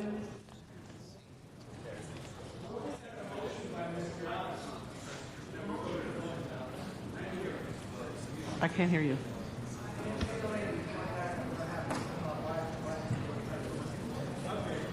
All right, now we'll go to item 21. Ms. Hahn. Ms. Hahn, item 21. Thank you. Are we on item 21? Thank you, colleagues. Thank you for allowing me to take this out of order. We've had some Dodger fans sitting in the auditorium for almost 3 hours now. And colleagues, what we're doing here today, hopefully, is passing a resolution calling on Congress to introduce legislation that would allow public ownership of the Los Angeles Dodgers. Many of you know the history that I have personally with the Dodgers. My dad, Kenny Hahn, along with then Councilwoman Roz Wyman, brought the Dodgers to Los Angeles in the 50s. My brother was actually the first honorary bat boy of the Dodgers, and many people in Los Angeles remember the first game that the LA Dodgers played in the Coliseum. Many people, myself included, were in attendance. This legislation says merely this: if in the future the LA Dodgers were ever to be put up for sale, that the public would have an opportunity to own the Dodgers. This is a model much like the Green Bay Packers, who are owned by 200,000 fans. They've had record attendance, sold-out attendance for the last 20 years. They've won several championships. And currently, by the way, it is against Major League Baseball's regulations to even allow public ownership. And by the way, there's a couple of other publicly owned teams, the Boston Celtics. There's some Canadian teams. There's some minor league baseball teams that are owned by the public. But in order for that to happen, it takes an act of Congress to remove this barrier that the public can't even be one of the bidders. And again, this is nothing against the current owners. This is not even saying that someday the fans will own the Dodgers. This is merely to say, if the Dodgers were put up for sale and say Eli Broad was one of the bidders, or Steve Garvey and Oral Hershiser were one of the bidders, that the fans would able to be at the table as one of the viable, credible bidders. So this is just saying we think it's a good idea. It's called Give Fans a Chance. The legislation was actually introduced in Congress twice now, in 1999 and 2001. It was called Give Fans a Chance Act. It was introduced but never passed. We think it's time, because never, I think, before in the history has it been such a possibility that the Dodgers actually would be put up for sale. The time is ripe. Let's allow the fans to reconnect with their Dodgers and be one of the owners. So with that, colleagues, if you'll allow, there's some testimony for some fans who want to support this idea. We'll allow public comment, and then we can discuss the matter. Thank you. Public comment. Noel Weiss, Stanley Stelford, Arnold Corner, John Walsh, and Lisa Sarkin. City Council, amazing day. When I first brought this idea to Janice Hahn last August, she listened. Just like with the people of Lincoln Place, Janice Hahn listened. Just like with the people at the harbor who wanted control, citizen empowerment over a $50 million mitigation fund, she listened. Just like with the hotel workers, she listened. And only one person, Janice Hahn, got $25 million in living wage for the hospitality workers at the airport. And just as a quick aside, Mr. Parks was there, Mr. Wesson was there. Mr. Parks was saying to Mr. Wesson, Herb, how could this happen? How did we missed it. Bottom line is, Janice Hahn produced. When Janice Hahn listens and sets her mind to something, you know what? We can do it. And that's really the message. We're talking about true economic democracy here, true citizen empowerment, true capitalism, citizen empowerment capitalism, as opposed to the crony corporate capitalism that we have. Call it the 100,000 10K solution. We're a county of 10 million people. We're a city of 4 million people. Dodgers have, 20,000 season ticket owners, 100,000 people, 10,000 a person. That's $1 billion. That's 100% equity. And you know what? That's what we need in this day and age. We need equity. We don't need any more debt. The people coming around and basically making it happen will transform this city. We can unite the city, we can grow the city, we can excite the city, and as Vince Lombardi used to say, you want excellence, pursue perfection. And in that pursuit of perfection, we may not get to perfection, but we will get to excellence, and the effort is what's key. And when Janice Hahn gets to Congress, she will introduce that legislation because it's part of her package. And you know what? Honestly, it's time. The people are ready. Empower the people. City Council, vote this in. Thank you. Okay, let's see, Arnold Sachs. Oh, man. Is Mr. Sachs out of time today? No. Okay, Arnold Sachs, then John Walsh, then Lisa Sarkin, then Gregor Gibbett, Somebody let Arnold Sachs get through, please. Did Stan put his card in? Can you go check the card? Thank you. Arnold Sachs. Well, based on that past public disclosure, why not go 2 for 1? For $10,000 a person, why not make it $15,000 and include a bid on a football team? Because that is allowed by Congress. Yes. Oh. It's amazing. Will this bid for the Dodgers also include a Janice Hahn Memorial gift shop where we can sell bobblehead dolls at? It's with all the things that are going on in Congress, for them to consider this idea, I really thought that the bobblehead, the gift shop Very funny. didn't muster out. Yeah, thanks. This has got to be one of the worst ideas ever. And as far as the comments regarding the living wage ordinance, why not for the city? People got $2 more an hour and lost their health benefits. That's what the living wage ordinance delivers. Remember that. You lose your health benefits, but you get $2 more an hour. And what can you get with that? Stop the clock for Mr. Sachs. Mr. Sachs, I have to urge you to stay on topic, please.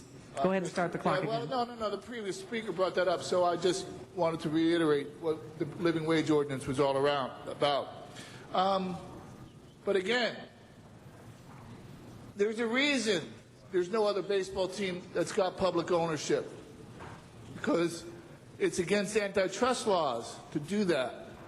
And so to delve into the antitrust laws that make up how baseball operates, and by the way, with all the revenue that's going on in baseball and in football and in basketball and the contracts that are being discussed, you ought to pass legislation to decide how come fans aren't equitably treated at that table, why they're being forced to pay so much to approach the idea of attending a sporting event, why sporting events are now moving on to cable TV, which will cost more for the fans who want to watch the games.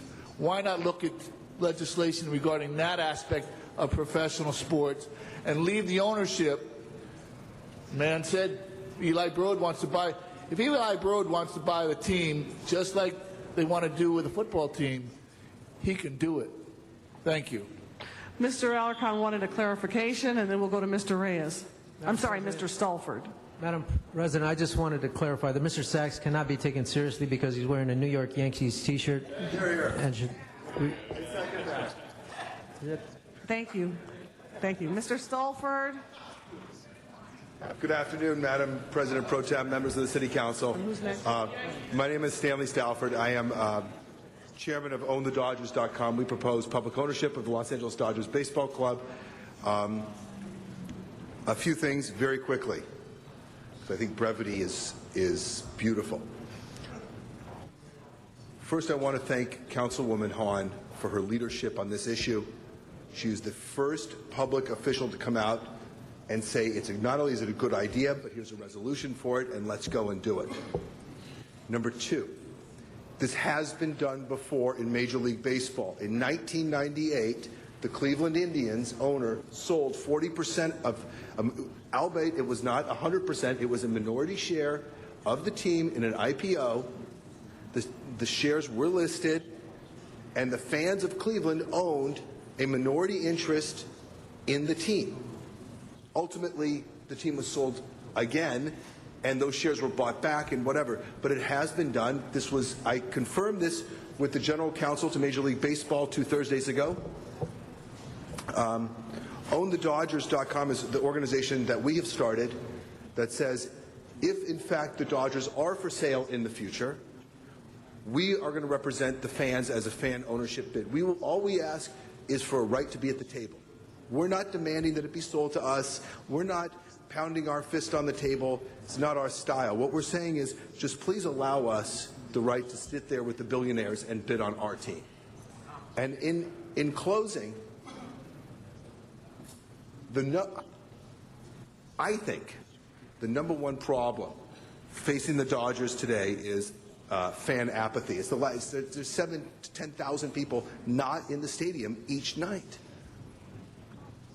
So the best solution to the worst problem is fan ownership, I think. Thank you very much, and please vote yes. Thank you. Arnold Connor, Lisa Sarkin, Gregor Givet. If you don't want to speak, I can read your names into the record. Carmen Rosenzweig, Nelson Silver, Joel Feinstein. Okay. Joel Feinstein. First of all, I wanted to mention that having sat through this meeting all morning, I have to give every one of you a lot of credit for all the patience that you show listening to everyone that you do listen to, and including the city attorney and everybody there. I was born and raised a Dodger fan. My dad was born in Brooklyn, a Dodger fan. His dad was born in Brooklyn. My son was born in 2003, a Dodger fan. We go to about 10 games a year. My son's been to games since he was in a carrier. But this year, haven't been to a game. And it started from what happened on opening day. And to hear the owners comment that we couldn't have done better, and to hear, and I think back to years ago, things have happened in the parking lot at Dodger Stadium. And I used to fight with people and say, hey, it's not that bad. People used to tell me it's a scary place to go. We don't want to go there. We don't want to be around Dodger Stadium. I used to say, you're crazy. It's a great place to go. I bring my kid, okay? But this year, after what happened on opening day, I won't go. Because I picture myself in that parking lot watching someone else get beat up, and I just picture myself trying to help him and then get whacked behind the head from somebody else. And that just did it for me. And I just hope that Ms. Hahn said something about nothing against the current ownership. You know, I disagree. I think the current ownership has to go. And I just hope that we could start the process. When Green Bay decided to buy their football team, I'm sure everyone thought it was crazy. But they proved that it isn't. Thank you.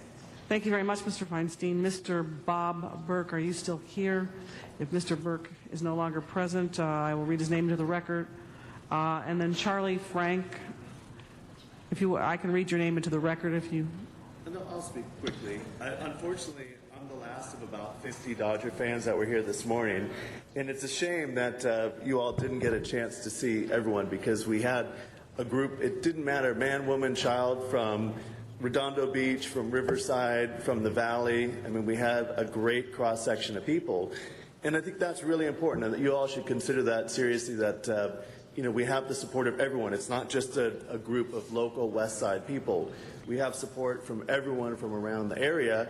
Interestingly enough, when I wear the shirt this morning, doesn't matter whether I stop at Starbucks or the two security officers on the way in at the check-in, everyone stops me and wants to ask about it and wants to know about it. So I think the timing for this is great, and I think it would be great for the city. And I'd like to thank Mrs. Hahn for bringing it on. Thank you very much. Thank you very much. No more public speakers. Mr. Reyes is next in the queue, followed by Ms. Hahn. Thank you, Council President.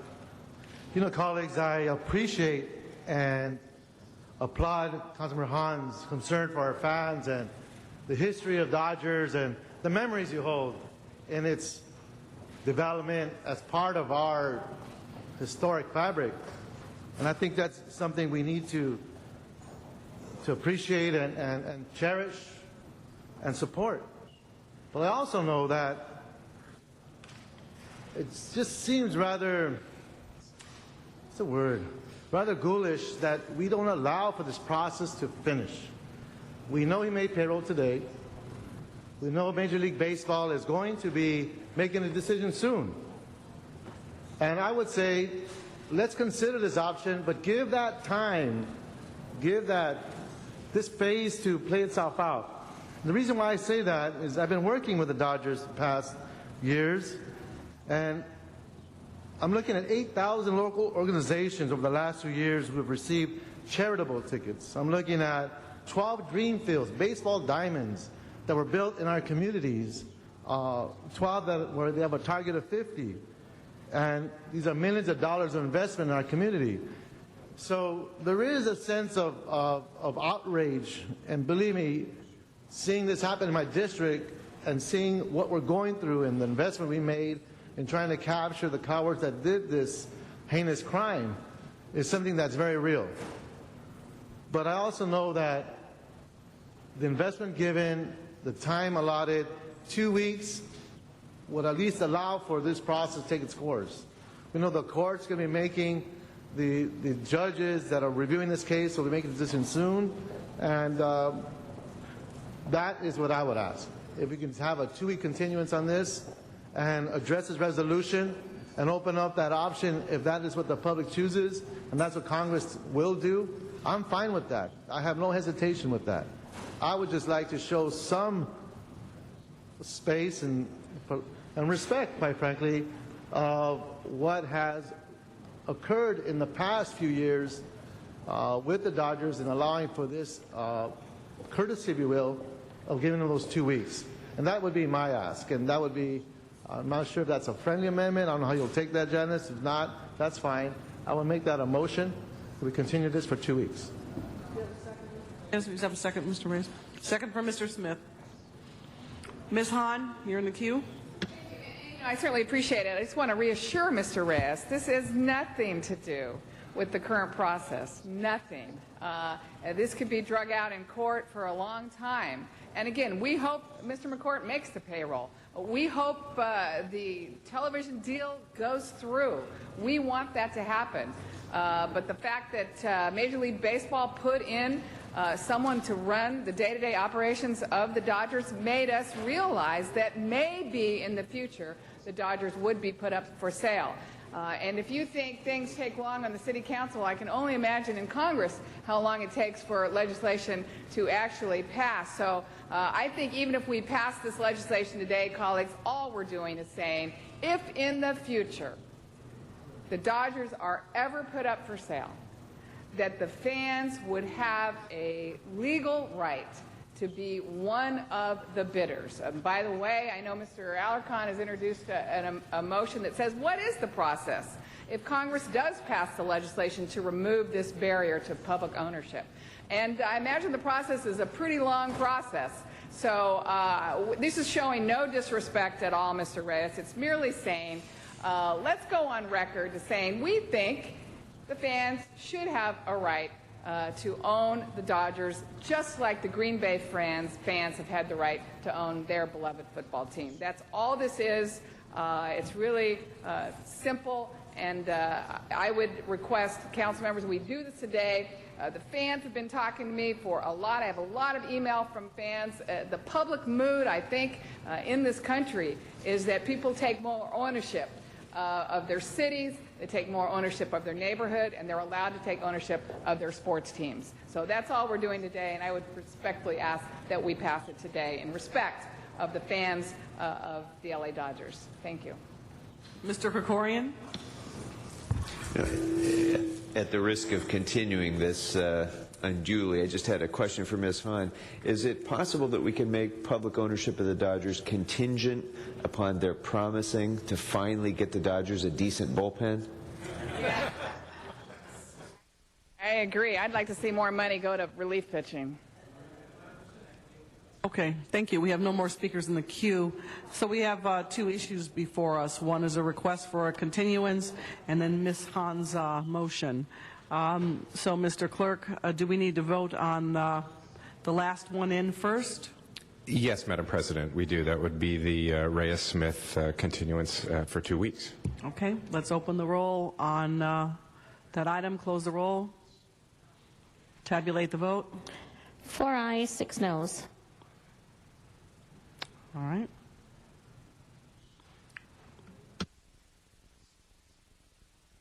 That fails, Madam President. Now, before us, we have the original motion as introduced by Councilmember Hahn and amending motion 21A, which is introduced by Councilmember Alarcon and seconded by Councilmember Hahn.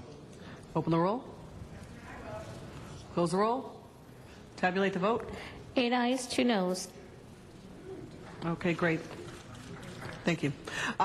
In the interest of time and the interest of holding on to a quorum, I'd like to do 13 next. Okay, there are no cards on 13. There's no speakers in the queue on 13. So, Mr. Clerk, if you could open the roll on 13 so that we could do that and tabulate the vote. 10 ayes. Thank you very much. All right, let's do 8 real quick. I am willing to, there's no, let's see, number 8. All right, one speaker on that. We don't have to take public comment on that. If my colleagues agree, we will open the roll on that. Close the roll, tabulate the vote. 10 ayes. All right, next item we're going to take up is item number 10. We've already had public comment on that, and there are no speakers in the queue on that. In the interest of moving this forward, I would like to open the roll. Is everybody in agreement? Open the roll on 10, close the roll, and then tabulate the vote. 10 ayes. All right, and I'll read the speakers' names into the cards. Jack Humphreysville was here, Arnold Sachs, and Lisa Sarkin. So that one has passed, Mr. Humphreysville. You're talking to my staff right now. Okay. That's Mr. Humphreysville. We just passed 10. Do I have 2 minutes? We just voted on it. We wanted to move it ahead because we're about to lose a quorum. What's left? Madam President, that brings us back to item number 1, called special for cards.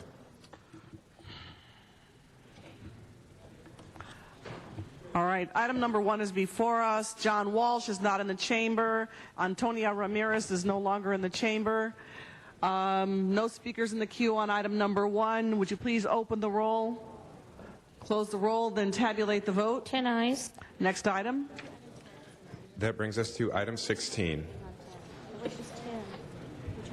Item 16, John Walsh is the only card in the public speaker request. No speakers in the queue on item 16.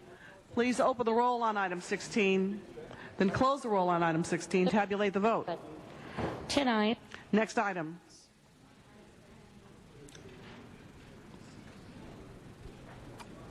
That brings us to item 20, called special for card. Okay, card called special was John Walsh. He's no longer in the chamber. Please open the roll, close the roll, then tabulate the vote. 10 ayes. Next item. Item 32, called special for cards.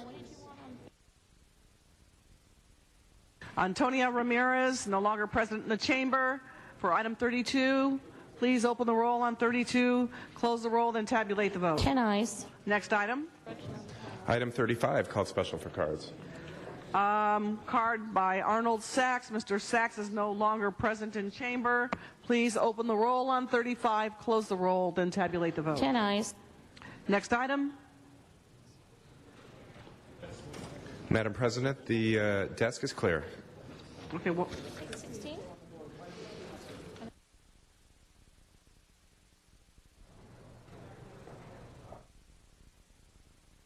This one, yeah. Thank you. Madam President, you have motions for posting and referral. Motions are posted and referred. And the desk is clear. Okay, Mr. Parks. Let me just have 37 and 38, the closed session item forthwith. Mr. Parks has requested 37, 38 go forthwith. Thank you. All right. Motions are posted and referred. Members, are there any announcements? Yeah. Any announcements? Mr. Parks. Yes. Thank you, Madam President.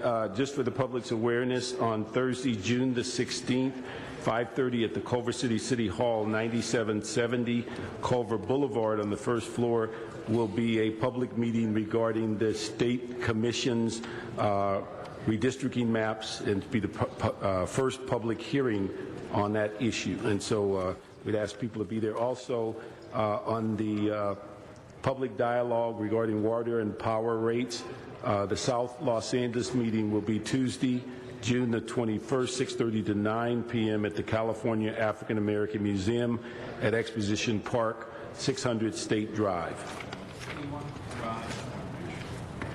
Any other announcements, members? Any other announcements? All right, we do not have a quorum, so we cannot do adjourning motions.